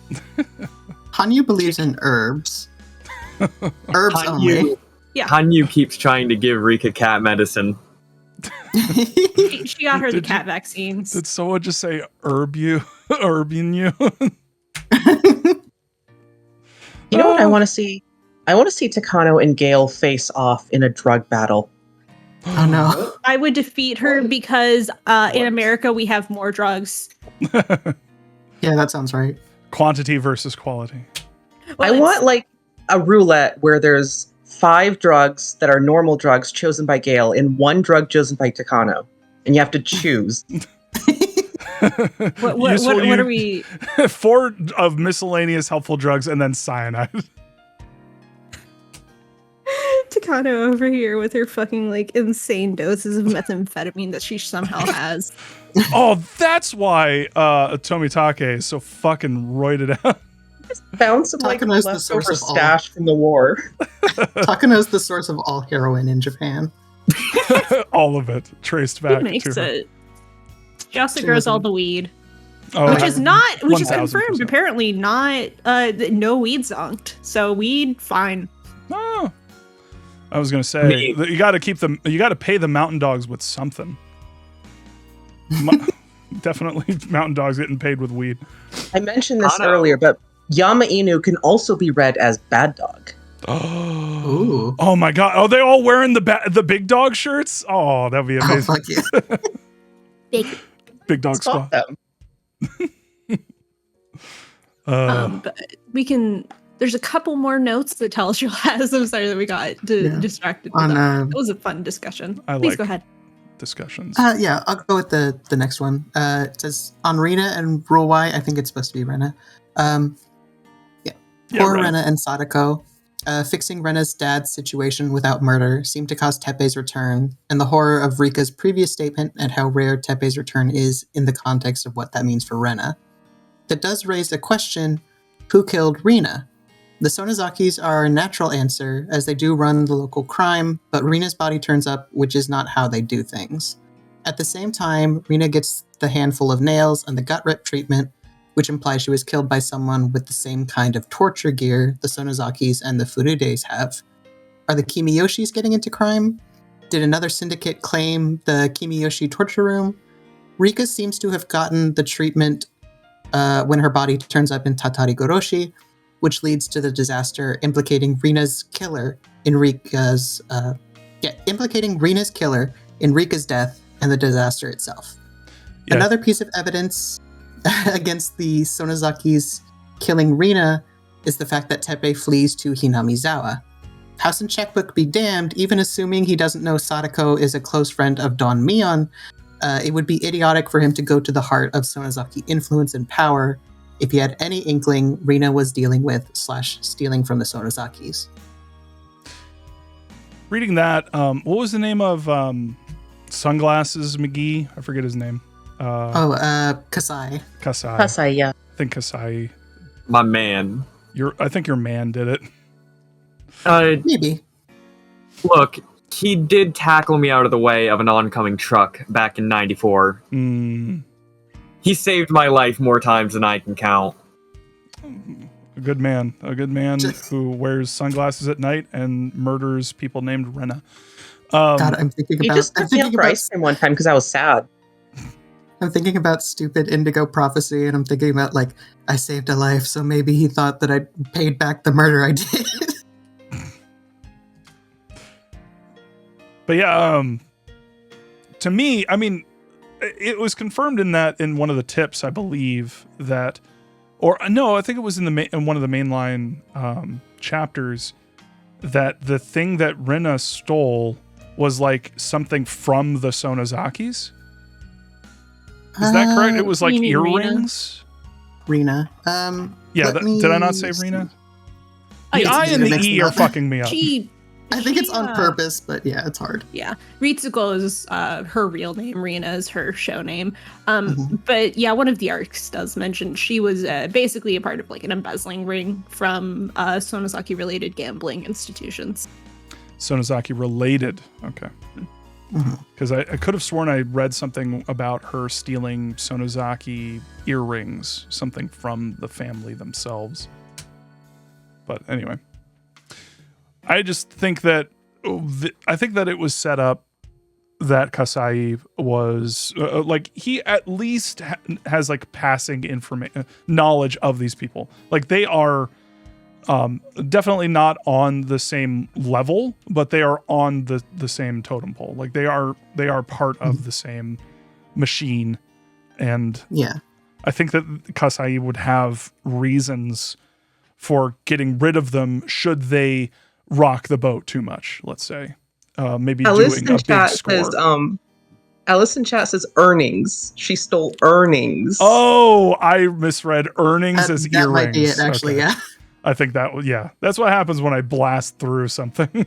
I misread a couple words. But yeah, that would be just doing all that shit from earrings.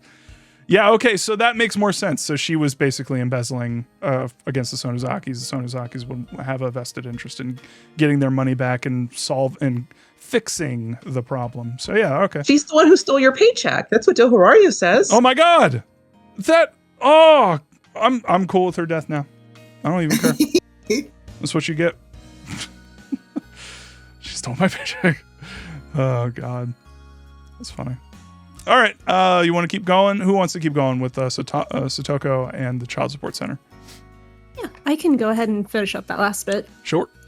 So Taladriel says, it's interesting that Oreo is such a potent figure that the center consults with her specifically. Even seeing the multiple groups of people the club is bringing to advocate for Satoko. Of course, she makes herself the villain by not only disavowing the involvement of the club's efforts, but also ensuring that the center won't take them seriously at all take Satoko seriously due to Orio's hate. It's also a major indicament that the center keeps calling Teppei her father. I did catch that Keiichi was playing the situation the Hinamizawa way before the VN made it explicit.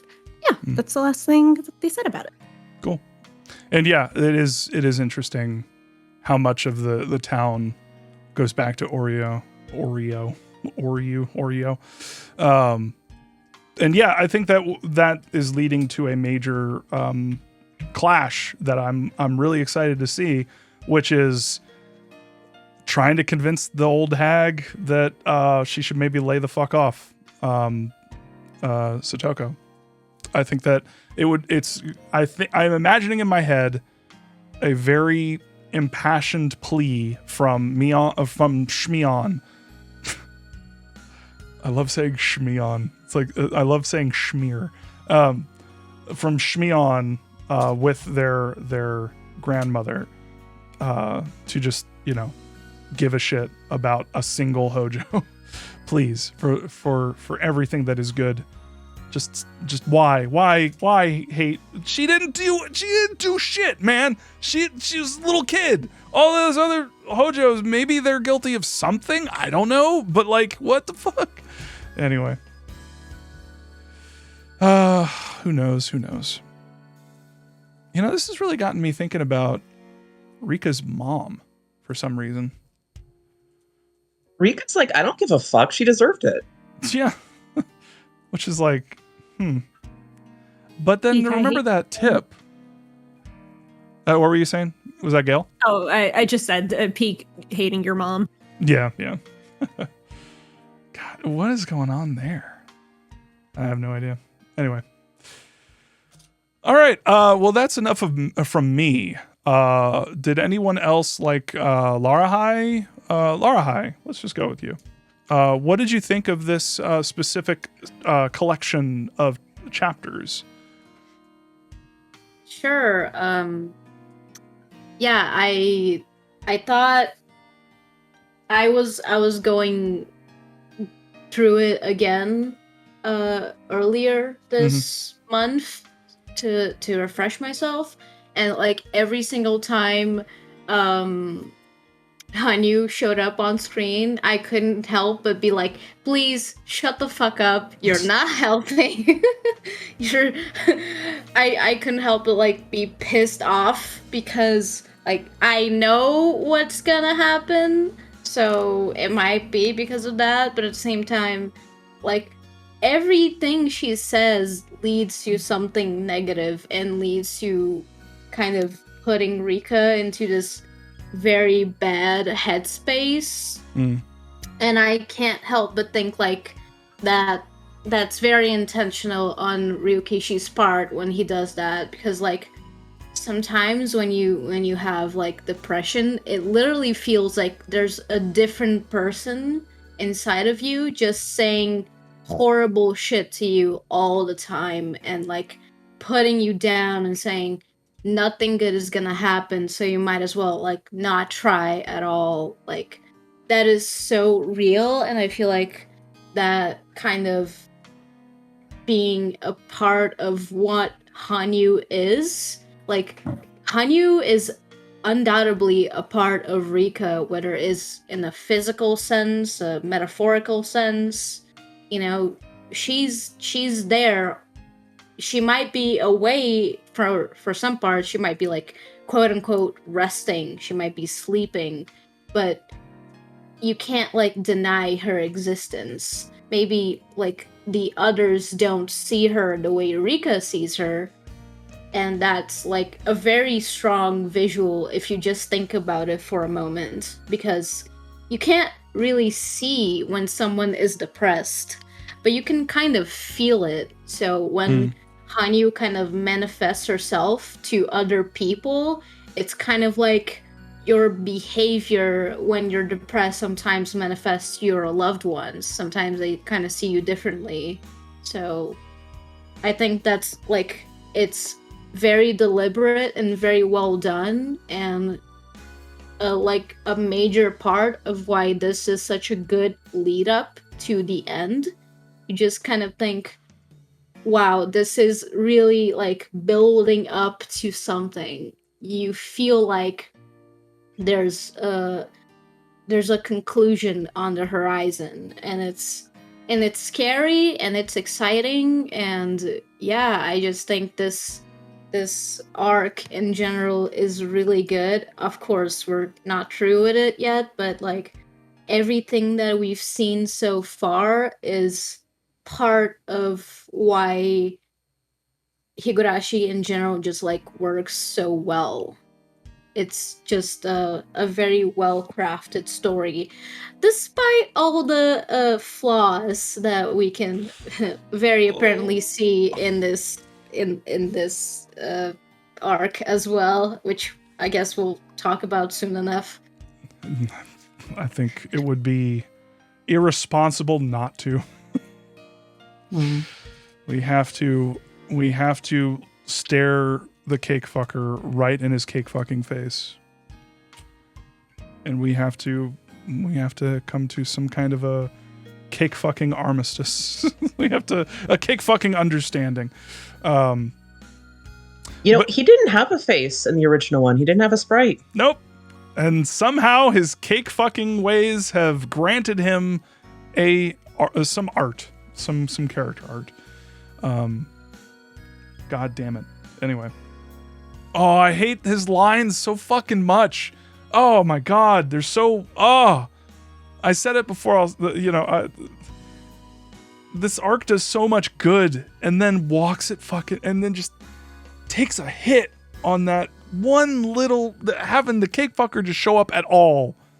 Just at that point, especially, like, this completely overshadows EDA. Yeah, at least for me. Also, Irie has that fucking, oh my God, it's not about maids. Shut the fuck up, bro. Just shut up. Just stop it with the maid thing. You think it's cute? Oh, it's my thing. Shut the fuck up. Shut up. Stop talking about it. You're being weird. Anyway.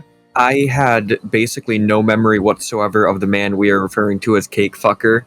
And so when we were talking about him, I ended up going into the spoiler chat like, hey, does anyone have this guy's name or like a picture? Because I see like a vague little space in my head of a silhouette.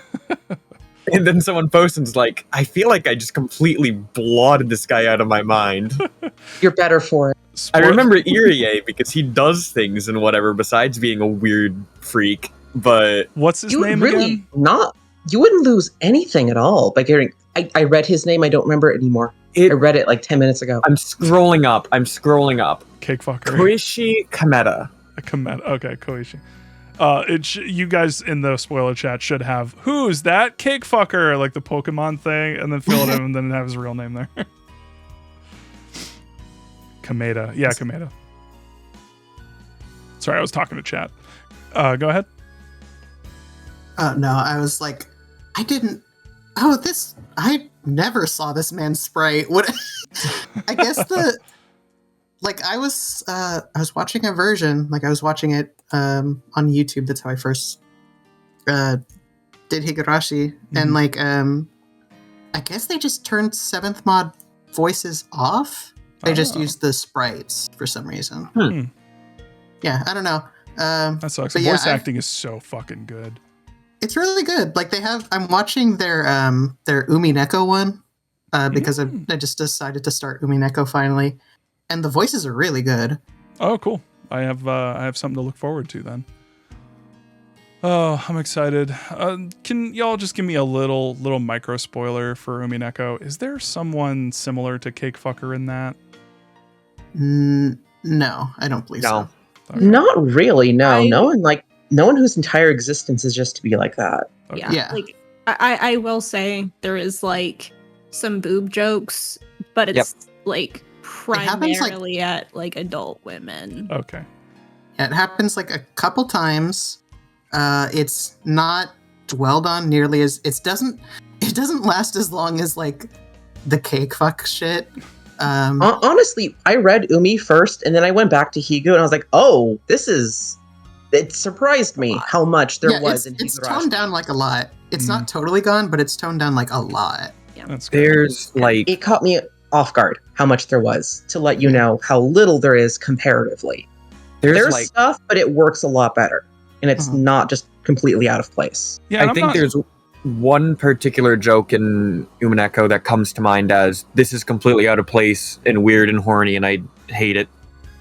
There's one singular joke that comes and goes as one line, and it's one that I hate.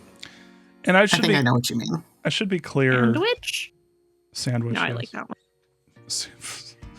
Sandwich. I should be clear. I guess I'm not against off-color jokes. You have a little thing in there about. I wasn't even totally lost or annoyed or disgusted with the like when Cakefucker is first introduced and he's like, hey, I love fucking cakes, and it's like, okay, you fucking weirdo. And then the way that Keiichi basically like leans into that and convinces him to, you know, do what he did in that arc based on like, oh, let's fuck cakes together, bro. Cake fuck brothers. And like, I'm not totally against like weird shit like that. Like, okay, this character is a fucking weirdo. It's not like the whole point is that, you know, I don't need to get into it. It's okay in certain contexts to, you know, have some of these off-color weirdo, like horny jokes for me. But when it's in this chapter, in this specific way, where they talk about where up until now, everybody's been working together to fight for Satoko, and everybody realizes this is a legitimate fucking problem and that we need to solve together, and we need to solve it ASAP, and we need to get everybody together, and we need to fight this. We need to do something, you know, for Satoko. And then to go to that fucking place where they are doing nothing, to go to Cakefuck Central, where they are doing nothing but like sexualizing a child, this child, and saying fucking awful shit and being like, oh, I am not a man if I don't protect my princess, or whatever the fuck they were saying. It was, it does so much damage to the grander like point that they were trying to get across, and especially the momentum they had. Yeah, it just derails everything. It's so like he was fucking afraid badly. of. It's like he was afraid of losing the otaku crowd with all of the actually genuine good stuff. Yeah, I actually have a thought about this specifically, in terms of why it's there, and I'm not trying to say this fixes it. In fact, I still think it's really bad and shitty. Yeah, I'm not looking for excuses for it. I'm looking to understand it. For me, it's like literally this is the response to Higurashi. This is the response to Satoko. This is like the people only have sympathy for her in the context of like their little cute lolly waifu. Right. And that in of itself is not like helpful in many ways. Like that's like, it's nice and that's all that Keiichi can do, but at the same time, isn't it kind of like crushing from the perspective of an author to go around and then it's like, oh cool, these people only care if I tell them about Satoko wearing socks, I guess, is kind of how I saw it. But at the same time, I don't think that the tone around it really works otherwise. I think that there is a way to write that, but it would have a very different tone. Yeah. Huge agree. There's a way to not write it, but delete it. That would really that would help. also work. This is one of the things we'll fix in the fucking fix Higurashi mod. The no horny mod. Zero horn mod. No otaku be gone mod. I'm not sure to phrase it. I mean that I feel like you could get that point across about it. Yeah, being a bad way to look at another person is more what I meant. Yeah. I got that. Yeah.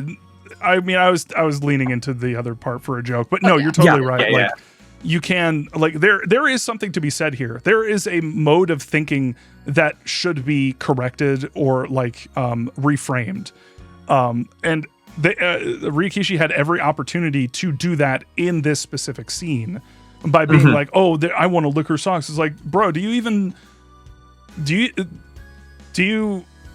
to just lick her socks, but do you even give a shit about the foot that's wearing those socks? I don't know. Agree. The person, yeah, like appealing to a fucking like, anyway. The only thing I can think of is like trying to show Keiichi as being able to convince anyone through their own specific logic, like find something that appeals to them and what would make them agree with it. Right. Like that's the only thing I can think of that he was actually accomplishing there, of like he can talk to anyone on their terms. I don't like knowing these terms. He Yeah. carries the cross, basically, of being able to. He does it so like everyone else doesn't have to. But I was also gonna say, like, the thing I think would have fixed it if it was from Rika's perspective watching this instead of in Keiichi's head. Because remember earlier when we're at the clinic and Irie is doing his thing, and Rika's just like, I really don't like Irie, and it makes it really clear that you're supposed to agree with Rika that Irie is kind of a shitbag, but she also can't just, say Satoko shouldn't visit him anymore because he's literally the only doctor in town. So she's just like, well, okay. Absolutely. And if that scene had been from Rika's perspective, I think it would have, like, if she had really been, like, the person who got to, like, think about it and react to it, that would have been really She interesting. could have even zoned out and glossed over some of it, like they're talking about that kind of stuff again. I hate it when they do this. That's pretty much what I was about to suggest, is like maybe show Keiichi approaching this guy and then kind of fade away from precise dialogue of what occurs and just kind of cover it in summary with Keiichi very clearly being... Just them talking about cake again. Yeah, just kind of skip over it and leave your brain to fill in the blanks, I guess. Oh, wait, yeah, fucking have Hanyu talk about cream puffs. And, like, mistaking fucking Kamide's idea. This is how we bring Cake Fucker back around. This is how we do it. Through Hanyu completely misunderstanding. We can we can fix this issue with some well-deserved levity. Some Black Femme makes an interesting comment and says Rika fetishizes Satoko though. Interesting. She calls Satoko her pet very often. Huh. Yeah.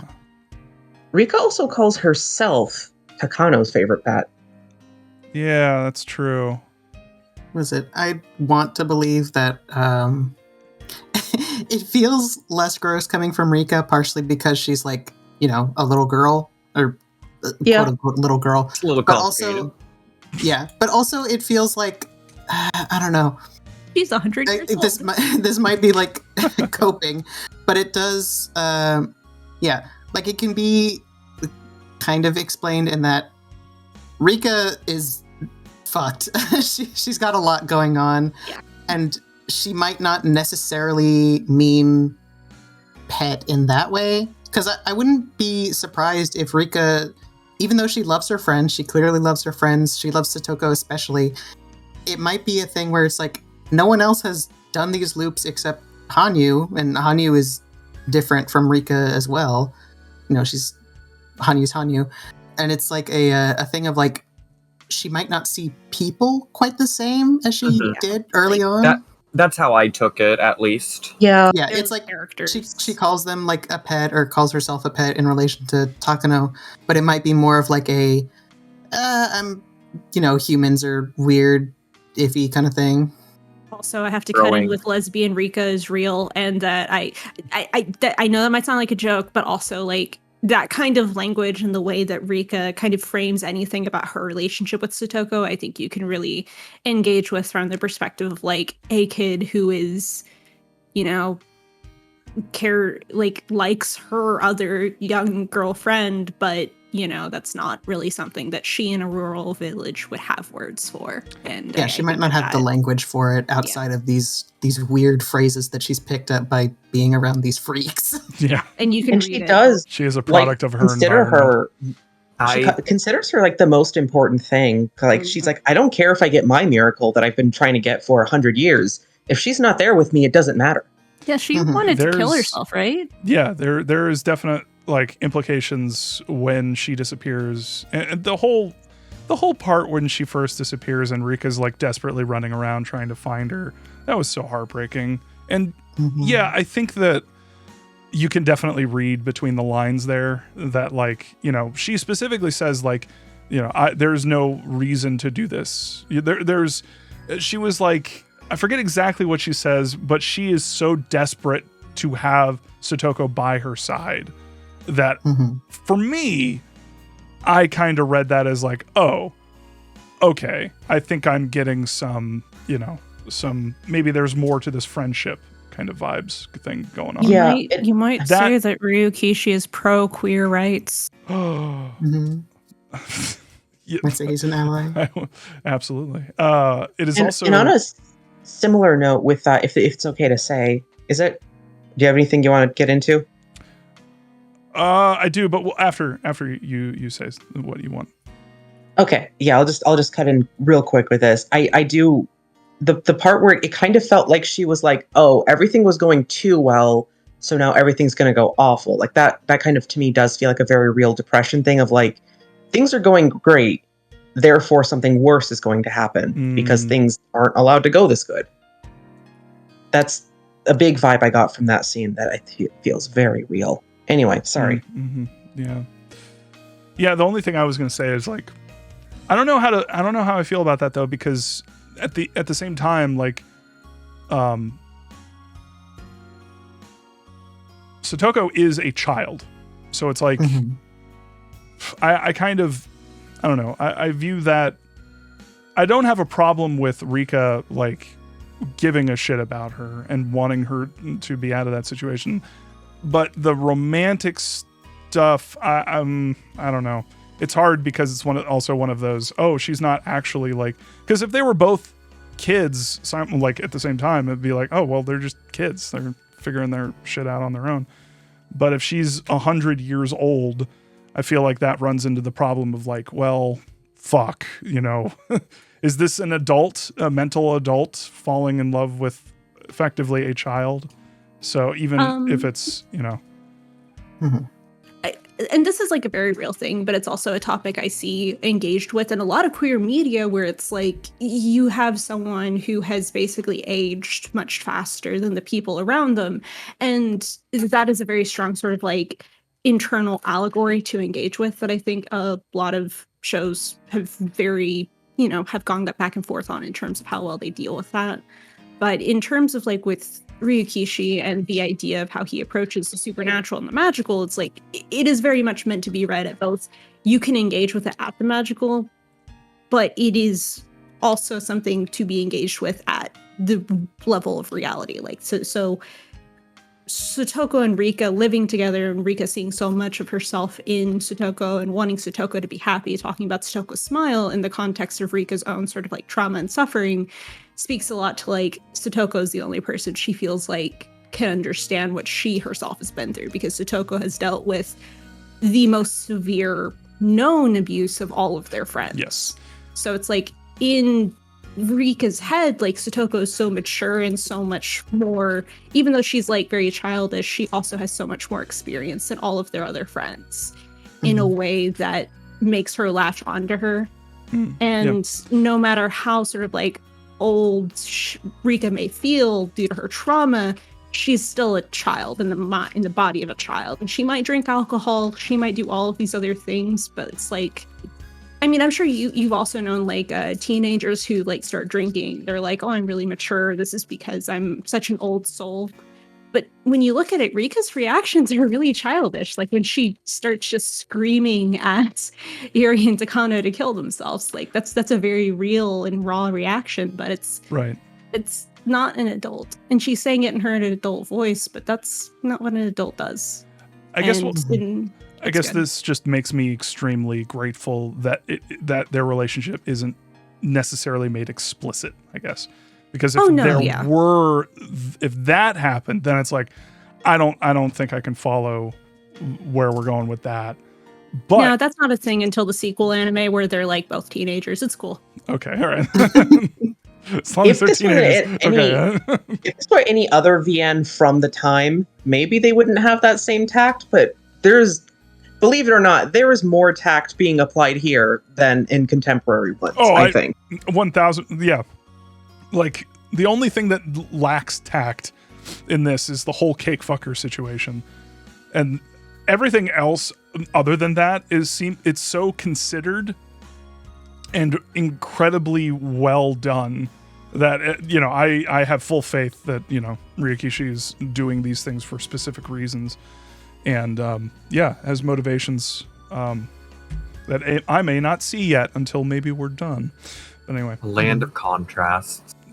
You'll see by the final act that the cake fucking is good, actually. Fucking hell. If we rehabilitate cake fucking, I am out. Is that all that Umineko is? It's just the cake fucker comes out at the very end and is like, actually. He's the main character. Yeah. He's also the love interest. Yeah. And the rival. And the main antagonist. It's American Pie, but it's a fucking cake. Anyway. On you. I was imagining this because like, of Kameda.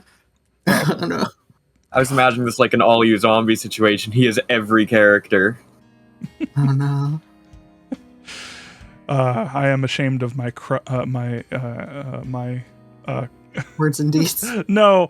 Fake fucking deeds. No, I was gonna make a paste. I am ashamed of my puffs and pastries. There. I was trying to find like comparable. Like anyway. And Pete. Yes. Olo, did you have a chance to talk about how you felt about this arc?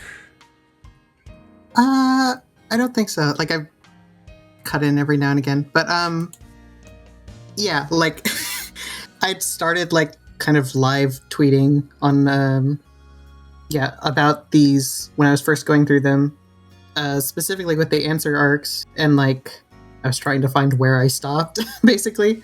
Like I was trying to stop where I stopped, but a lot of my thoughts on the lead up were like, oh wow, things are going so good. Oh god, things are going so good. Oh no, oh no, oh no, no, it's happening. It's happening. Everything's falling apart. Yeah, a lot of it is just reactions of like, oh god. I have a sneaking suspicion I know the person who will be infected and who will get absolutely destroyed by paranoia. And it is the person who you least want it to be in every fucking arc. And it is the person who we already know is infected. This is the one thing we didn't want to happen. She is going to trap everybody so fucking hard and everyone's going to die. Everyone's going to have their neck in a mouse trap. Satoka's going to kill everybody. Calling it. I'm calling it. Anyway, the person reading this. Fresh and gluten-free, thank you very much for the hydrate. Thank you very much. Let's see. Was it like, oh my god, that pic. I love this picture. Oh my god. To describe it, it is... It looks like a school. It looks like a school like door, like a door to a classroom. And it's above it. The door is open, and above it there are like like a wood panel with like a bunch of really sharp spikes on it. And it's a little picture of Satoko saying, "This prank gonna be crazy." Skull emoticon.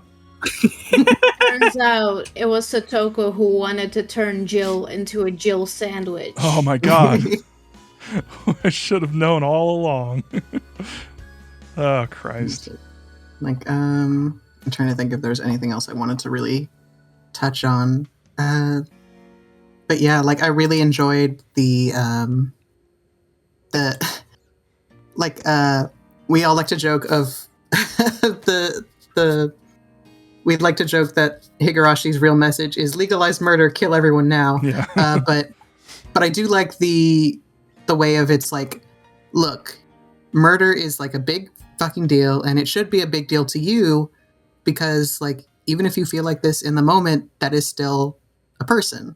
Like this is a bad person, a person we hate, and a person we don't want interacting with Satoko especially.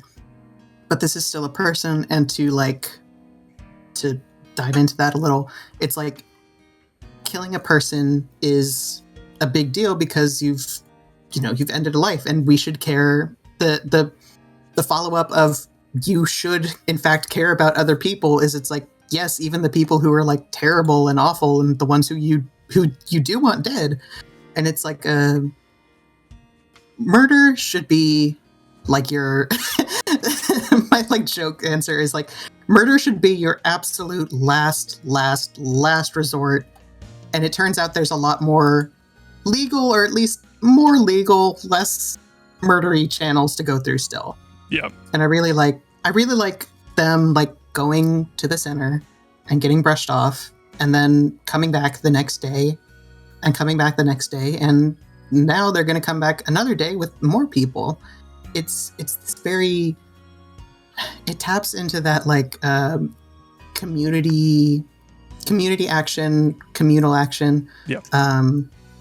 grassroots shit that I was seeing whenever they talked about like the dam fight, and like Mhm. there Yeah, would they always directly be like, compare the two. Yeah, they do. yeah, like there have been like shades of gray to it where it's like, oh yeah, they did this and that wasn't very cool, but it's also like overall the dam fight has been a positive event because like it saved the town, and it was a time when everyone more or less came together, and there are still in fact like bad things that came out of this wonderful thing, but it was still like a community action, and the community coming together was not an inherently bad thing. Right. So it taps into that that good like the good comrade Ryukishi vein that I really enjoy. Yeah, there was an angle to the talking about murder that kind of tapped into some of my sentiments about like suicide, where it's just like the way that, you know, it's kind of not that it's ever, you know, it shouldn't, you know, all of the things that they were saying about murder could be mapped onto like, you know, murdering yourself. And it was very interesting hearing some of the attitudes and some of the reasoning and the ways that they were thinking about getting out of it. And it was, you know, as someone who's been thinking about this shit for way too fucking long because of a video that a certain someone will make money on if I actually say it. So I refuse to say it, but there has been other media that has, you know, handled suicide as like, you know, very, like it's an obvious thing, like it's something that naturally would come to. And the way that this story handles the way that everybody's talking about murder is kind of echoing the things that I've been thinking about, like how it's, you know, never, you know, a valid solution. Although in certain situations, there are asterisks all over the place, like pain and, you know, whatever. Euthanasia. I opened a can of worms. Basically, to me, it seems like he's saying in either, if you want to apply it to that, still works, of the instinct, the feeling is natural. Many people have felt this urge, though maybe you should talk to people and try to handle it another way first. Thank you, Jan. There's to try something else. That's a much better way to put it, actually. Yeah, than my rambling nonsense. Yeah, that's absolutely the case. Thank you, Jan. I love rambling nonsense. My video's and if I may, so I also wanted to talk a little bit about the community action thing that was mentioned earlier, if that's all right. Sure. Mm-hmm. So I think this is something that comes out of the Dan conflict that's been touched on a good couple times, is the way that the entire village functions, of like as a community looking out for each other. This is mentioned in a positive way in this one, of like it's one of Hinamizawa's traits of like people want to do this, come together, look out for each other.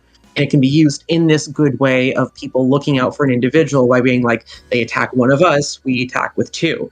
Like we just kind of keep pushing back with more. Right. And I think kind of synthesis here between the message of you should talk to people and you should look out for people is, I think Ryukishi's trying to say like these mentalities of we should look out for our community should also be combined with we should talk to people about the issues, because so far it's been mentioned several times of we intentionally don't talk about these things so no one can be blamed. Right. So that no one knows specifically what's going on. So we're all kind of like, I don't know what the term is, but like not culpable. What is the term? Like plausible deniability. Plausible deniability, yeah.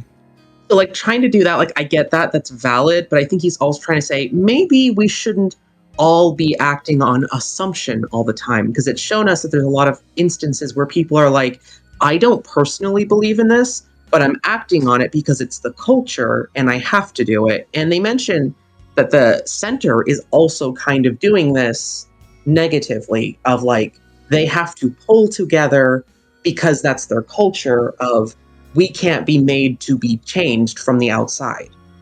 So it's these two kind of things coming together, of the center not wanting to have appeals, which then like undermines them in some way as they feel, I think, versus the community trying to pull together for someone in their community. Mm-hmm. Right. Yeah, I think we mentioned it before, but yeah, there is a strong emphasis on Ryukishi's idea that, you know, it seems to me that he really is focusing on the communal aspect or the social aspect of human nature, of the human experience, and how we should be way more ready to engage with that aspect than not, because if you leave topics alone, or you deliberately look away, and that's when bad things happen. That's when the bad shit grows and grows until it might become more of a problem than you realize. And it's also when you try to do something by yourself really big, right, without consulting anyone. There's so many times in this arc in particular where people have said, you need to talk to everybody because it's selfish to think that the way that you are choosing, the way that you want to handle this situation is the best, and that you will come up with better ideas when you talk to multiple people, when you talk to your friends, your family. I thought it was really powerful when Keiichi actually went to his mom and dad and talked to them about, like, what should I do? Like, because normally those are the people that he would have, like, avoided talking to at all. Like, we saw that in the first arc where he was not about talking to them at all about this stuff. Like, saying up to and including saying cryptic shit about being buried with his fucking clock. So, but yeah, no, it really seems to be an impassioned plea from Ryukishi that you should absolutely talk to people. If you're considering drastic things, and that's fucking helpful as shit. I think. So anyway, like Ryukishi says, he must be outright. He must be a bad writer if he took 6 arcs to say, call someone if you're feeling terrible. Yeah. Yeah, like No, he was a terrible writer because he put in a bunch of shit about cake fucking. But anyway, was it as someone who's been doing like community shit, like I'm a member of my local DSA. I also think it's really, I'm trying to like hone in on the two things that were really interesting. Like specifically, Rena said she talked to Mion about how she was feeling, and Mion didn't suggest anything. She was just like there to listen. And then like Rena came up with the idea of like, okay, maybe I should actually just talk to my dad about this. And it's like a kind of a thing of like, sometimes even if the person who is listening doesn't have any advice, just talking out something at someone will be a huge help, because then you have to put things into words, right. And it'll give you some perspective. And also I wanted to like point on like Keiichi talking with his parents. There's a story, I can't remember where I heard it, but it was like a talk about like some factory trying to, I think they had already unionized, but they were like working out like some sort of new deal with their employer. And basically what happened was like 2 guys who hated each other, like they knew they hated each other, everyone knew they hated each other. They like got in a fight on the floor. They were both in the union, and like, they had a fight. It got broken up, but like they fought. But then when it came time to like go in to negotiate, they just pulled together and they just did it. Like they didn't have a fight in the middle of the room or anything, like when it actually mattered to be together.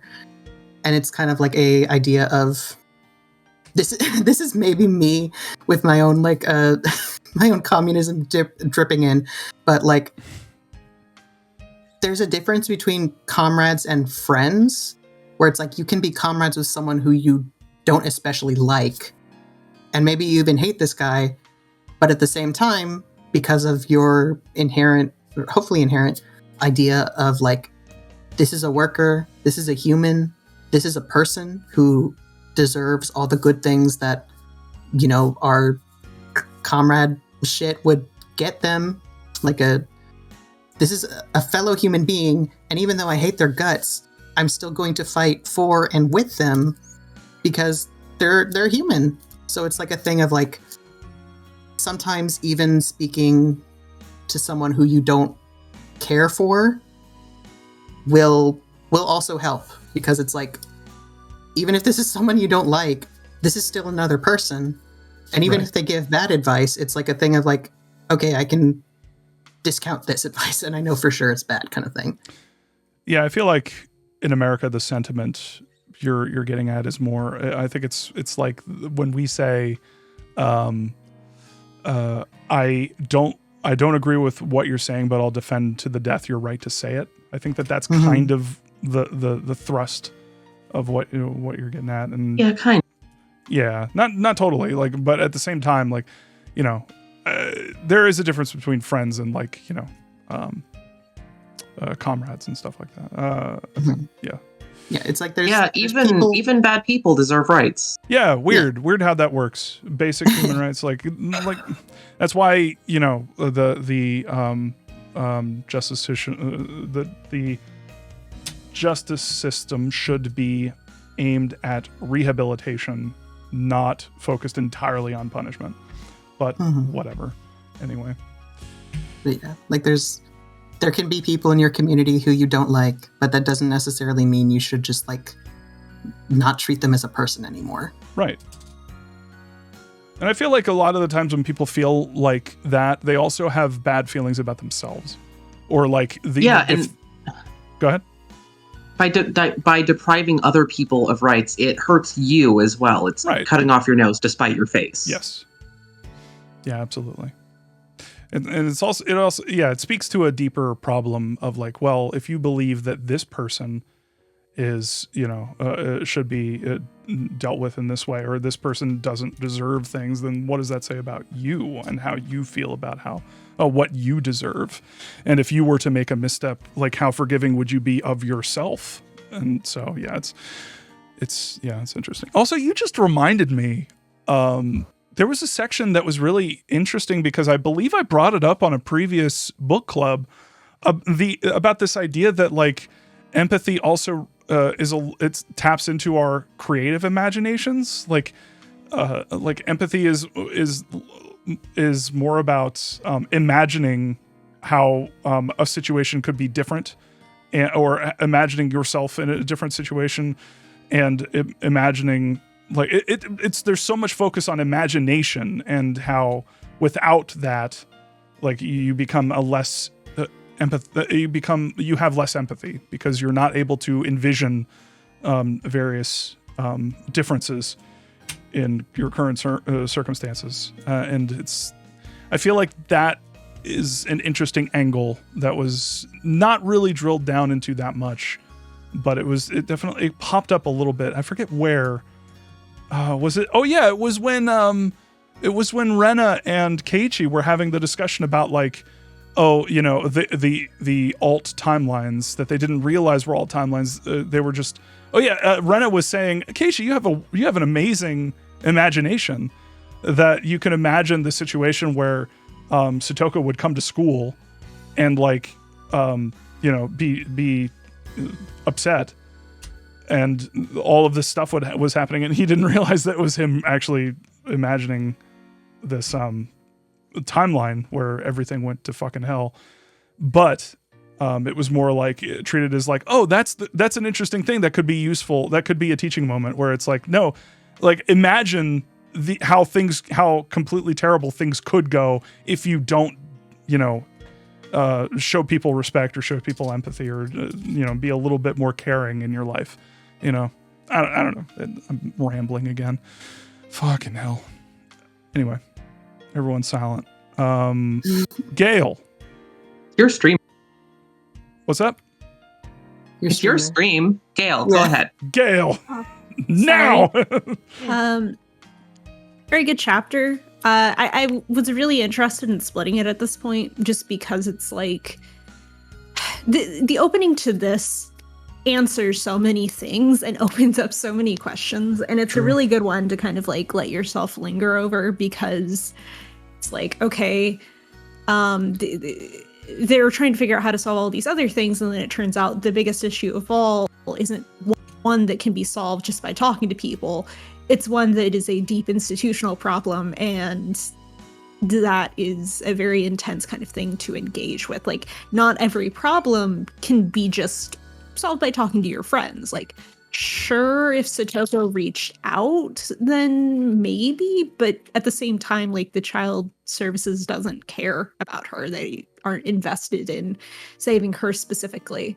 And I really appreciate that, because I think it brings a real sense of realism into how many children don't have the option that Ryukishi wants them to have, which is you should be able to talk to adults and have them help you.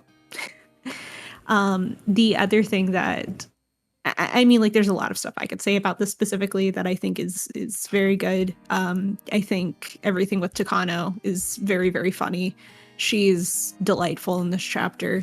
I think it's funny because, like, earlier we were discussing how Hanyu is like this visual representation of Rika's depression in many ways, only she can see.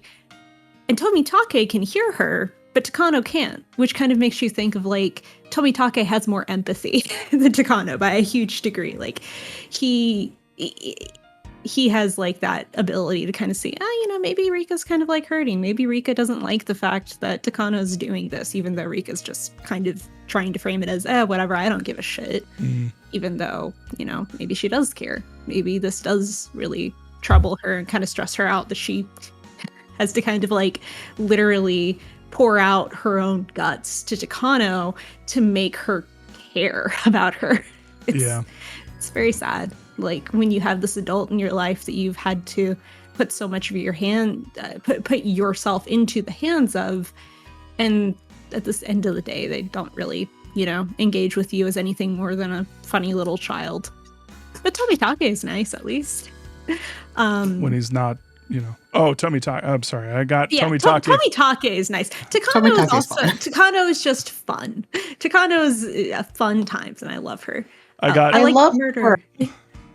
Yes, I know. I like also Murder Bear said in the comments on the server, I like how you can do both a serious reading into Satoko's trap-making habit as a self-defense mechanism against her own trauma and abuse, literally converting, like, a mountain into her special safe space. But it's also so ridiculous it becomes comedic. And, like, they're right. That's a really, really cool thing about how this series engages with Satoko, where even when it's not showing that she is in pain, it's still like everything she does is informed by this trauma. Even when she's happy and cheery and go lucky, that is a core of her person and her struggle, and it's never forgotten. And it's very, very sweet, considered well. The other thing I wanted to mention is a more factoid-based thing. They keep calling Tepe her father. And it's very kind of interesting the way that the Koseki works in Japan, where it's like, Satoko's had many stepfathers, and they keep referring to Tepe as, like, her only, like, living, like, blood relative. But he's not her blood relative. It's just that this is the only Koseki she's left on. Like, usually when divorces happen, you are removed from that family register. And so And usually children are kept on a mother's family register, unless, like, a father's fighting. And you can say some things about, like, the expectations of women to have to handle the majority of child rearing there. But it is, like, kind of deeply indicative of that issue where even after everyone's dead, even though she has technically all of these other fathers, she technically has, like, a biological father she's never known. None of that matters because the Koseki exists to basically keep these cases outside of the family court. And that was what it was created to do, was to keep it out of the court so that they could just go, okay, these are the people you're related to. All right, they can have you. And that is something that I think kind of stands out because in America, like it is also the case they'll usually try to kind of put you with anyone you're related to, but there's a lot more legal proceedings within that. And you can see the aftermath of World War II within the existence of how that works, where it's like so many people died in World War II that it becomes like, okay, we're just going to use this registry because it's really the only thing that we have to make sure we can engage with that. And it was meant to help, but it's become this huge, essentially a chain around them. And there's so many other issues where it's like, okay, maybe we get them to take Satoko away, but how do we make sure she stays here instead of being put into a childcare institution? Like, how do we make sure that Teppei fully gives up control of her? Because in Japan, they really, really do not like to give up children for adoption or to completely remove a child from a family's registry, because it's like that issue of, okay, now this will be entirely on the government, and that means we either have to try to find someone else to adopt them, but there's a 2% rate of adoption of children. Most adoptions in Japan are adult people, where it's like someone taking on another adult to bring in an heir basically to a business to make sure that gets passed down to like a specific person, regardless of there's just a ton of insane shit, right? And like the worst part about these institutions is there's like a 70% rate today in Japan of children in foster care, or I mean, very few kids are even in foster care, but of children in institutions being able to graduate high school even. So, and in Japan, it's like, even though it's expected that you go to high school, it isn't something that you qualify for. Like, you don't have to go to high school. And even in the case, like, all high schools have some kind of fee. So like, you're paying, say, $4,000 a year for your kid to go to high school at the low end, and the government's not going to pay for kids to go to like high-end high schools. So even lower, there's even lower rates of like kids that were in institutions going on that. And Satoko would be completely removed from Hinamazawa as well, and like probably taken to a larger city to go into an institution, and they would probably never see her again. So they have a very multi-layer battle, because it's not just about getting her away from Teppei. It's also about ensuring they don't just take her away completely. It's about ensuring the village takes responsibility for Satoko in the same way they've taken responsibility for Rika. And there's so many layers to how hard it is to help a kid like Satoko. And so many children in her situation are just completely failed by that society. You see the same issue in America, where so many kids in foster care have a much higher rate of drug abuse, have a much higher rate of homelessness. And the same is true in Japan. And the same could be true of Satoko, where it's like, if she hit 18 years old, she would just be thrown out on the street from an institution. And if she is removed from Hinamazawa, she loses every single safety net, which is currently just Rika, who's also a child. Like you could definitely say that she is homeless, like right now. Like if something happened to Rika, or she wouldn't have the ability to support herself. She wouldn't have a home. She wouldn't. I mean, yeah, she could kind of go back to the her old home, but at the same time, like, no one's there for her. So it's like, what is the difference between this place and another place? She really doesn't. A home is not just a house. So anyway. Yeah. I've kind of been in that situation. I've had to like flee from a house because of a person there, and it wasn't fun.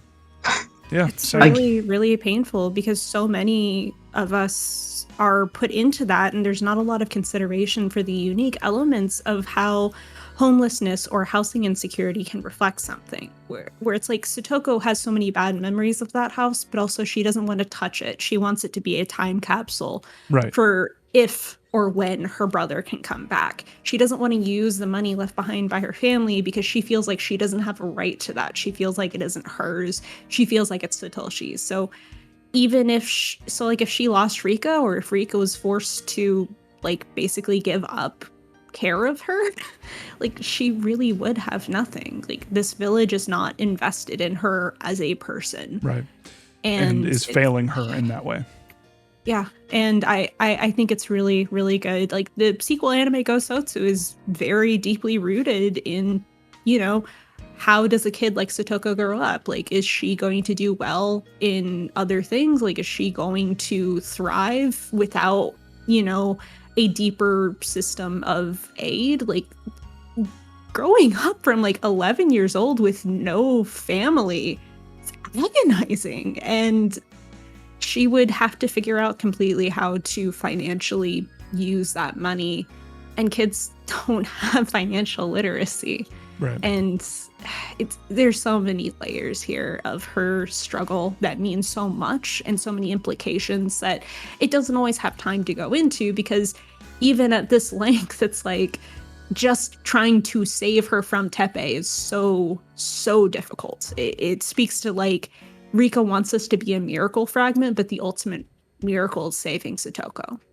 And it's really good. It's so good. God, there was one other thing I wanted to mention about her in poverty. That's it. She can't even live with her other friends because their parents aren't invested in like taking her in. And it's not because like they don't like her. It's because, again, in Japan, like blood bonds and family bonds are considered much more important. Like they don't know her. And even if they know she's suffering, it's like, oh, you know, just, I think Keiichi's parents telling him to make an appeal is really, really meaningful. But also it's like, they're still not going to take her in. Reina's father is not going to take in Satoko. The Sonozakis are definitely not willing to take in Satoko. The Kimiyoshis aren't willing to.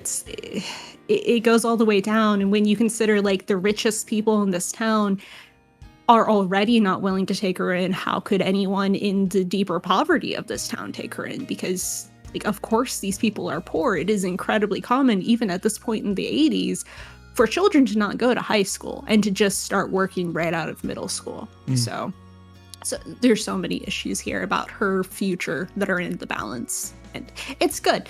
So that's probably the most of what I'll say. I apologize for going on so much, but she is a fantastic character. I think even like Keiichi's parents, like being decent enough people, wouldn't want to do that. It's like, you know, no matter how good a person is, doesn't mean they're going to think about like a child's future in that way. There's a lot of selfishness in that way, and it's very painful to see. Even foster care in Japan is incredibly rare, and it is hyper prone to abuse. The amount of sexual abuse that takes place in institutions, like one person having to care for literally like 30 children, it's untenable. Yeah. Fuck. Sorry, I know this is depressing, but it's very important. And it's important. Yeah, no. Yeah, I think it's important to stress that it is incredibly important, and my reaction is more a statement of the fact that it shouldn't be a thing that happens at all. It should not exist. I feel like a lot of this is his personal frustrations, as you've noticed, as a person who was a social worker or a welfare officer or whatever term you want to use. Yeah. It feels like he, as a very empathetic person, is in a lot of pain because he's seen all of these instances, these cases in so many different contexts of people struggling with injustice and being like, I want to help these people. And it kind of feels to me like he's saying to the reader, here is what I wish people would do in these cases of keep fighting. It's our job to help you. Maybe some of us don't want to do that job or can't, but you have rights and we have to do these things. Please don't just give up. Keep coming back. Fight for these things that are important. Like, you please try harder. He wants to be able to help people more, is the feeling I got from like his frustration of, I wish the system wasn't this bad. I wish I could help more people. Yeah. And actually, I'm sorry. Please go ahead, Bob. I was just going to say, I was going to reiterate a point that I made earlier, which is that I think that the the looping aspect of this and the way that everything is kind of being revisited and you're kind of seeing the same things happen over and over and over, and especially in Rika's case, is directly correlated to the fact that he was a social worker going through these things multiple times over and over and over, seeing the same problems over and over and over, and knowing what potential solutions could be, but not being able to like affect them. And I read a lot of this as you did, Jan, as though this is really just someone who is deeply hurt and wishes they could help more people. And just this is kind of their way of working through that pain. And it's really powerful. And yeah. And I was going to say, like, I was reading Ryukishi's production blog from the point in time that he was writing a lot of this, and it's really horrifying because he literally had no days off. Like, he would work 7 days a week, and it would be like 10 hours of work or more, 12 hours, and then he would have to go out drinking with them because it was like the only way anyone could cope. He had severe alcohol addiction. That he would talk about. And the worst of the stuff was when he was writing to Minagoroshi, and you can tell he decided to write that because he was falling apart personally. Like, it speaks to the way that there is this way of trauma spidering out and affecting people who are not personally going through it. You can easily argue that all of these welfare officers themselves were suffering from PTSD. And when he was working primarily through the 90s, PTSD was still not a very common diagnosis. It was only in the late 90s to the early 2000s that became a more meaningful diagnosis. And I really feel like he has that level of severe trauma. And he probably didn't go through things like this himself, but he feels that same like agony in terms of that helplessness. And it's really, really emotional too, because like we also feel that. It feels good to see someone else expressing that pain and that special kind of unique expression of trauma. Like to know that we ourselves are affected and we may feel guilty because it's like, why do I feel so affected? Why do I feel like I don't deserve to be able to feel traumatized or hurt by this when someone else is going through immense pain? And Ryukishi is saying, no, you deserve to feel this pain too. This is all of our pain because this is an unfair society. This is not right. It's so good. I'm sorry. I love it so much. And like seeing him talk about in his production blog, like working constantly, working with like women's centers, having to be involved in all of these community things because it isn't just the work at the office. It's being a part of the community. It's trying to support the community at the level of how they themselves are trying to organize. Because if he as a government worker is not invested in engaging with them, then how can they feel like anything they do matters? But that itself is stretching him so thin. And there were like hundreds, maybe 1,000 welfare workers at this point in Japan. And they only started like actually tracking cases of abuse in like the early 90s.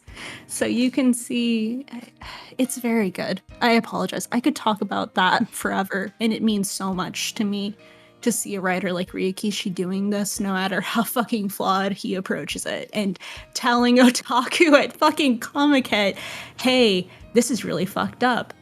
Shit. One other thing. I'm so sorry. This is a joke-related thing. Hanyu going ow is a reference to fucking Canon, which is another visual novel from the mid-90s, where one of the characters is just a weirdo fucking girl who I think is like, a fox that becomes a human girl because she's in love with the main character. What? And yeah. You're right. Yeah, and she goes, ooh, she goes, ow, ow, ow, ow, whenever she's like upset. That's also where Ugu came from, by the way, is that novel. So totally off topic, but yeah, fucked up insane shit. Wow. I have a question. Go ahead. I have a question. Go ahead. Can we get Hanyu's input on that? Oh yeah, what's she have to say? Is that why you say it, Hanyu? What do you got to say? I really feel like the reason he has Hanyu do that is because he thought it was really, really annoying. He was like, God, this sucks so much. I'm going to give this character this fucking verbal type. Well, he perfected that formula with Cake Fucker, so, oh, man. Oh, Christ. Yeah, man, this is going... Gail, I love all of the input you put into these. It's incredibly helpful and useful and wonderful. And the hard swerve you just did of talking about the seriousness of just trying to get people to give a shit, and then going to explaining this lady. Was extremely entertaining. I decided do me a favor, do not change. Yeah, I decided to do a bunch of research into the visual novels that he was most influenced in, and I gotta say, like, they're not very good. Like, I was there for that research. Yeah, he's like, oh man, they're so like Ryukishi will be like, they're so amazing. And then they let me work with them. It was so great. And I'm like, Ryukishi, they're very bad. They're just like melodrama central. They're like enjoyable and cathartic, but it's like, oh, this child dies in his arms and says, I love you as she's dying. The influential VNs. Oh my god. Oh boy. Oh boy. You can trace so much back to canon. Sorry for talking so much though. No. It's really good. Love this. We love hearing you, Gail. Yeah. And Gail, we probably need to get together about working on some kind of a video for this series. I would love to do a collab or something. Like I think that a lot of people could add a lot about it, and you're very excellent at sort of editing videos like that and really putting together cohesive thoughts. And so, like, I think you could really easily like anthologize and work with a lot of people in terms of their thoughts on that. That'd be really cool if you ended up making a video on this, because I would watch the hell out of it. I think I have to at this point, but I think that it's more, well, it's tough because I want to do I feel like I have to do like a why you should watch or why you should play Higurashi video. And then maybe a little guide on like, hey, maybe skip Cake Fucker. He's not really worth your time. Yeah, maybe by that point we'll be done with the fucking fix Higurashi mod. Yeah. Wait, is that a real thing? I'm kind of working on it. Oh, okay. Oh, thank God. Thank you. I might look into how to mod this specific VN to see if I can help out. Well, that should be like another censorship level, shouldn't it be? Yeah, that's the way I was imagining it. Yeah. The way I was imagining it was like a mod on top of 07th mod that adds like, here is the Gale setting. Yeah. Here is the fix it for all of us gays and normal people out there. Cake fuckerless. But yeah, no, it's just you have so many interesting angles and like understandings of the way that this story works. There's just so much that's worth talking about. And I'll talk about the video, but I won't mention what it's about. But I feel like a lot the biggest thrust and the reason why it's taking so long and the reason why I feel so burdened with this project is because I'm trying to do basically what Ryukishi is doing, which is trying to convince people to give a shit. It's trying to convince people that the default way of viewing mental illness, especially the default way that a lot of horror games interface with mental illness, is not good. It's not helpful. It's not empathetic. It's not understanding of these situations. And in a certain game's viewing of it, it's actually fucking disrespectful, harmful, and problematic. Like, that sounds really bad. What game is it? You're taking money out of Number's hands. No. I'm having it. I'm having a rough night. I'm having a rough day. I probably got COVID. No. $25, please. 25. It would go a 25. long way. I will legitimately PayPal you $5 after this is done. Wait, really? Yes. It I is. don't even know if I have that. It is about the medium.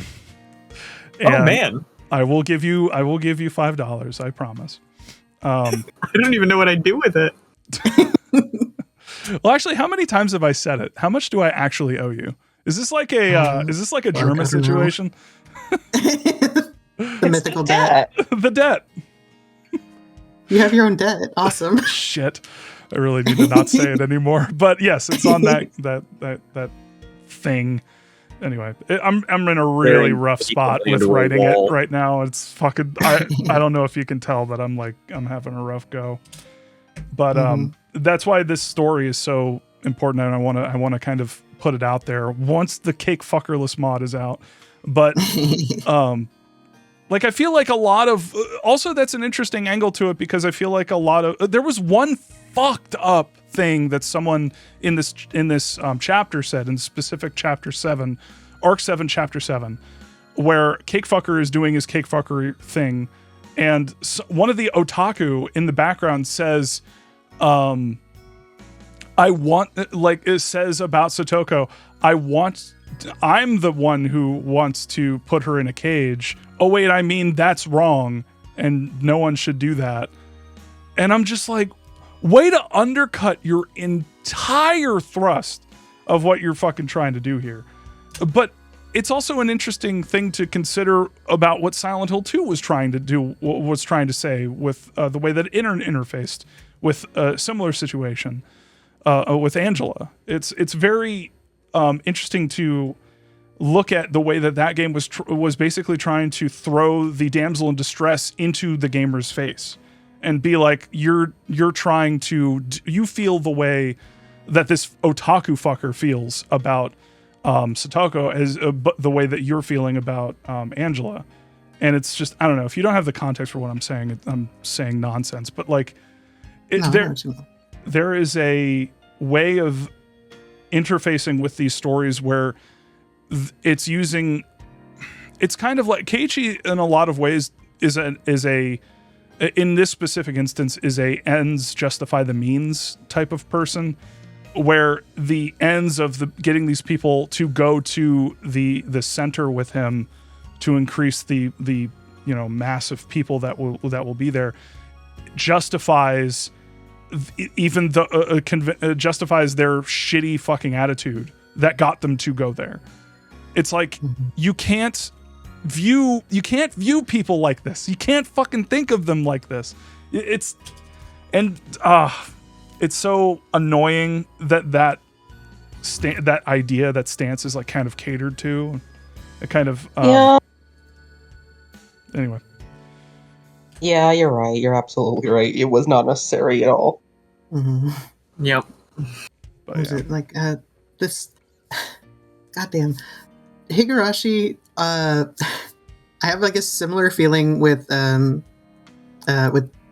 Man, in that it's like Higurashi is a thing that is genuinely really, really good. It's really empathetic. It's like just a truly amazing game and experience, and like also these book clubs have been really good. It's making me like Higurashi more and more.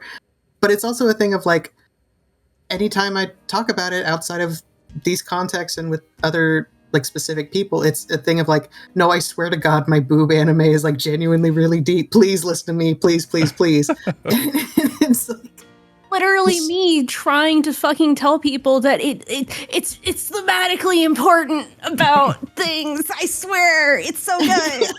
it's like, oh God. I've never seen it, but Gail has absolutely sold me on it. At least their interpretation, which I believe is the right one. It sounds like it's done with consideration that people are completely ignoring. Gail, there was one thing that you said about the nature of the zombie loans with regard to episode 1, and I'm like, I will follow you with whatever read you're going with, because it sounds like you're absolutely on the money with that. Are you talking about Zombie Loan, the series? No. Oh, I'm thinking about something else. Sorry, there was an anime called Zombie Loan I was thinking about. Yeah. I can reiterate it in the Gen chat later, because I know it's not related to this. Okay. Okay, but yeah, like, it is very frustrating because, like, I do love Higurashi deeply, and like, I don't like this brand of horny, but I do like. I'm someone who can laugh at like a horny joke. There's times and places, even some in like Chainsaw Man are like genuinely pretty funny, but it's a thing of like, this is not a very good context for these jokes, and some of these jokes just in general are ones where it's like you have to have like a really, really specific context to even make it a little funny. But you know, Yeah, it's like having a character who's dealing with abuse and then having this. Wait, I'm literally explaining what happens. So it's not like that. It is that anyway. No, it sucks. There's no other way I can think of to say it. It just fucking sucks. It's really out. Like it shouldn't be there anyway, but it is. And I agree with you. Like, if these characters were older, I'm not opposed to, like, the awkwardness of a girl clinging on your arm and then, having her boob touch your arm. And it's like, well, oh, that's awkward. Haha, I'm blushing. Whoa, weird, wacky stuff happens now. It's like, come on, man. I watched Evangelion. I watched that kid jerk off in his fucking hand. Like, like, we're a resilient bunch, us anime fans, but at the same time, I cannot stand that shit. I can't. This fucking cake fucker is such a fucker of cakes. I can't. And the otaku. The otaku were worse, in my opinion. That fucking comment about that fucking kid being like, "Oh, I want to put her in a cage, not some other dude." Way to just execute your goodwill. Anyway. I definitely have some thoughts on otaku and otaku culture. However, I'm a bad writer because it took me 196,000 words to say it. It was really good, and it made me super fucking insane. That's in her novel, by the way. I'm fucking insane about it. It's a really good allegory for like the way that people just kind of like wipe over abuse, and otaku suck. Yeah, God, there's so much to say about this, and a lot of when the otaku shit like comes through and it like really ruins the moment, and it's like hard to not look over it. This is me dragging in another piece of media. I've seen 3 things, but it's making me think of like fucking. This is the one that always sticks in my mind because it was like such a swerve for me. Like Drakengard 3. Like, I'd seen the first Drakengard, and it was, like, genuinely really good. It made me think, like, wow, Yoko Taro really is on some shit. Holy crap. And then I see Drakengard 3, and it's like, I mean, sure, this joke's fun. This is funny. And then it's like, can you tone it down? It's like, are you going to knock it off? And it's like, is this the whole game? Is this really the whole game? And then it's like, fuck, man. Huge. And, like, I see really. I see the ending, and it's like it would have gotten me if it was like if there like 10% of it was gone. Is like 10% of it. I sure do like parts of Drakengard 3. I like ideas. I like ideas. I like ideas in it. Literally the exact same thing for me, but I never played Drakengard. I did play a Nier Automata though, and wow, the achievement. The upskirt achievement is a thing. Very undermining. That actually made me kind of furious when the Nier Replicant thing came out, and they had an achievement like that for the intersex character who people always make jokes about. Oh, she's cool. Got a dick. Ah ha ha. It made me furious. It made me actually hate Nier Replicant and kind of lose a lot of respect for Yoko Taro. It absolutely. It's one of those things where it's like, I hadn't known a lot of his work. Like, I'd just heard, like, oh yeah, this is really good, and this is really good. And, like, I'd seen bits of Nier, and it's like, oh, that's cool. And then it's just like, fuck, man. Yeah, I forget what ending it is. Is it ending E of Yeah, you play is kind of in the last one, which is based on the original short story from the Nier Gestalt. I know many things about this. I was obsessed with it at 18. I'm just I feel like framing with these things is extremely important, and a lot of people don't consider that, and how doing these things can undermine an entire emotional narrative Right. and like just completely throw the entire thing into jeopardy. Like I've had to be extremely careful with how I try to frame my stuff because I constantly think about like, can this even accidentally go against the point I'm trying to make? I feel like it's really important to consider this shit if you're doing high stakes, really intense drama stuff or like very, tense, emotional, painful things. You have to handle that with compassion and thoughtfulness. Otherwise, what are you doing? Right. Yeah, exactly. It turns out context means a lot.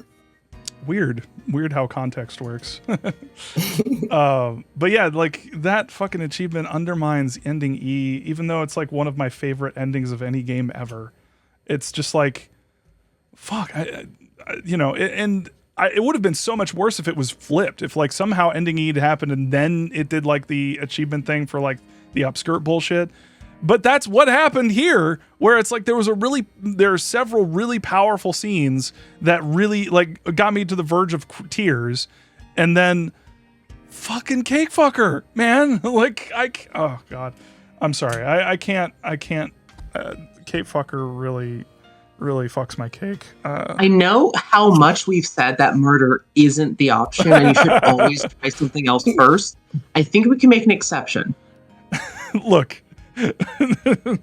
Murder shouldn't be the first option, but murder is always an option. It doesn't have to not be an option.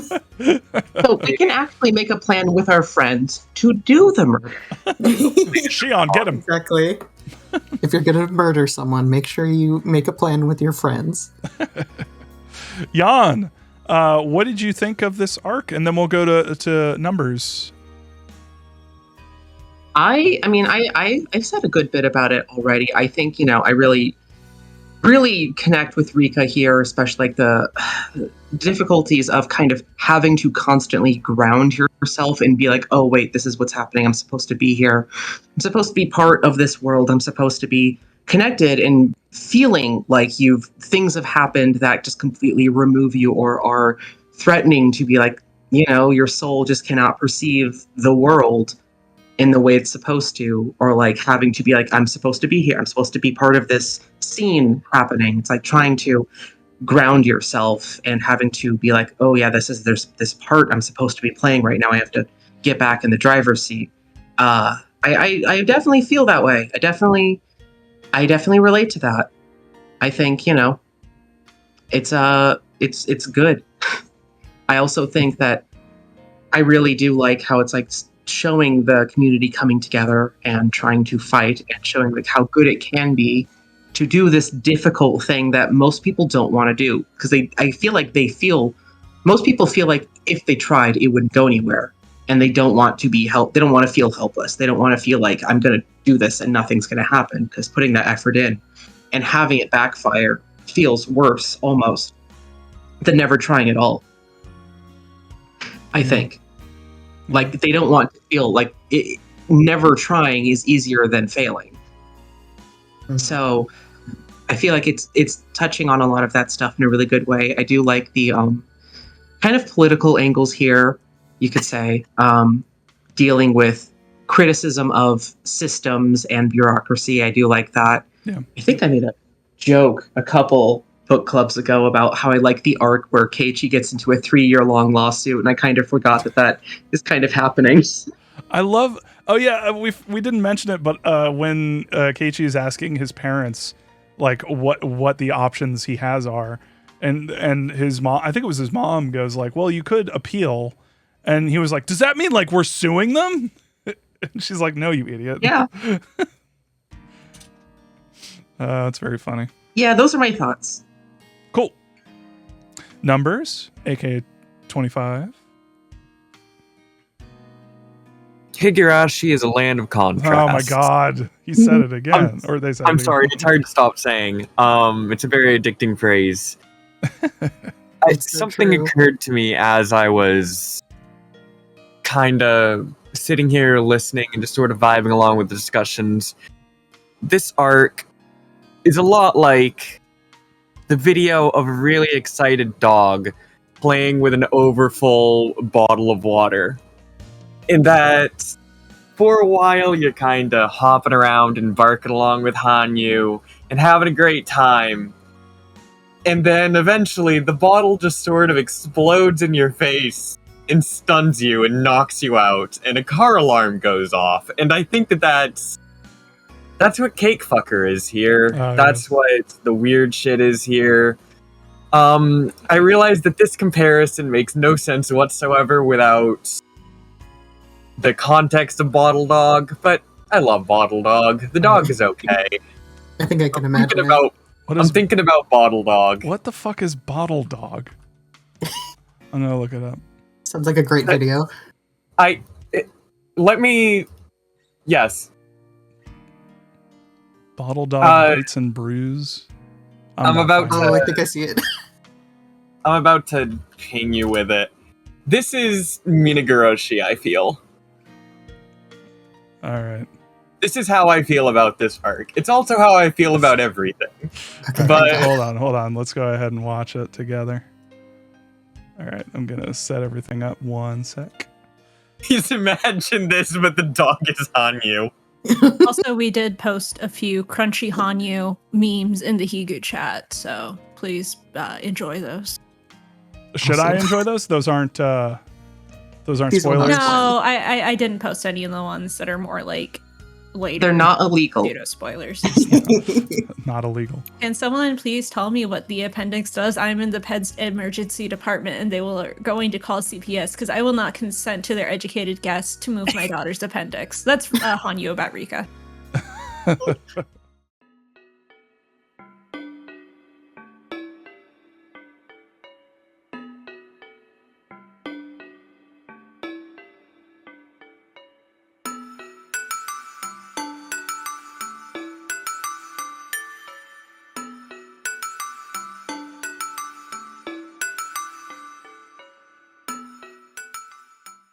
All right, let's go ahead and...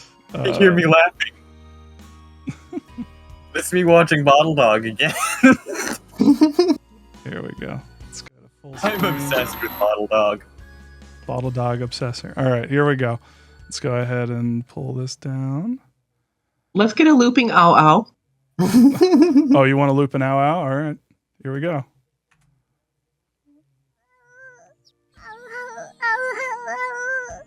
I must reiterate before this, the dog is totally fine. There is a longer version of the video where the dog gets right back up and is totally okay. Okay. I'm just saying, I'm just preamble. The dog is fine.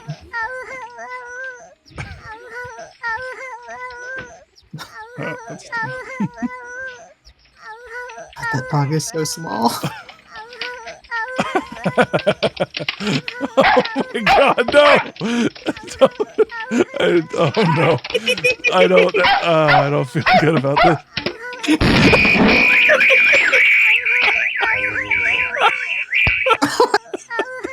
Are you sure the dog's fine? No, I think we just watched a dog die.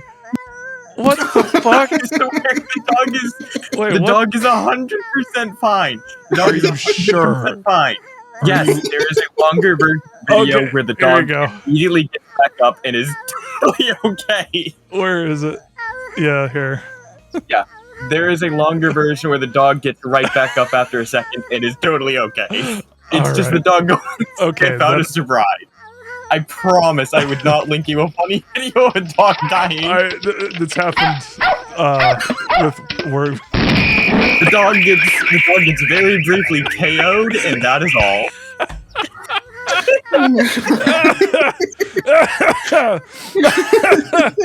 Jesus Christ.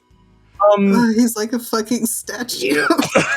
It's the reason why I'm not like too upset is because I've seen this happen to animals before, fainting goats. Like this is a very common thing. Yeah, the dog faints and gets back up. There's a longer version from the original like Instagram or whatever. That Instagram also posts videos of the same dog years later, now in the future, still happy and still dogging. And still playing with bottles, so it did not learn its lesson. Oh my god, the description on YouTube is literally the animal is okay in all caps. The animal is okay. Yes, I swear, the longer version has the dog get right back up a second later and looks totally okay. 2-liter explodes and stuns dog. Yeah, that's the name of it. The fucking anyways, sound of the car alarm. This is what Minagoroshi feels like. Yeah, that's about right. Jesus Christ. Oh This my is God. also what happens to Hanyu.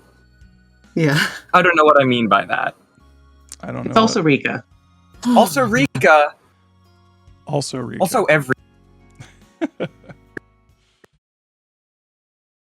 Okay, there. God I think- damn it. Yeah, I think the internet, I don't know what happened there, but everything just fucked up real quick. Anyway. Enough. But y'all can hear me now, right? Whoa. Yeah, you Yes. roboted really hard for a second there on my end. My bad. Yeah. Yeah, I heard it too. I think The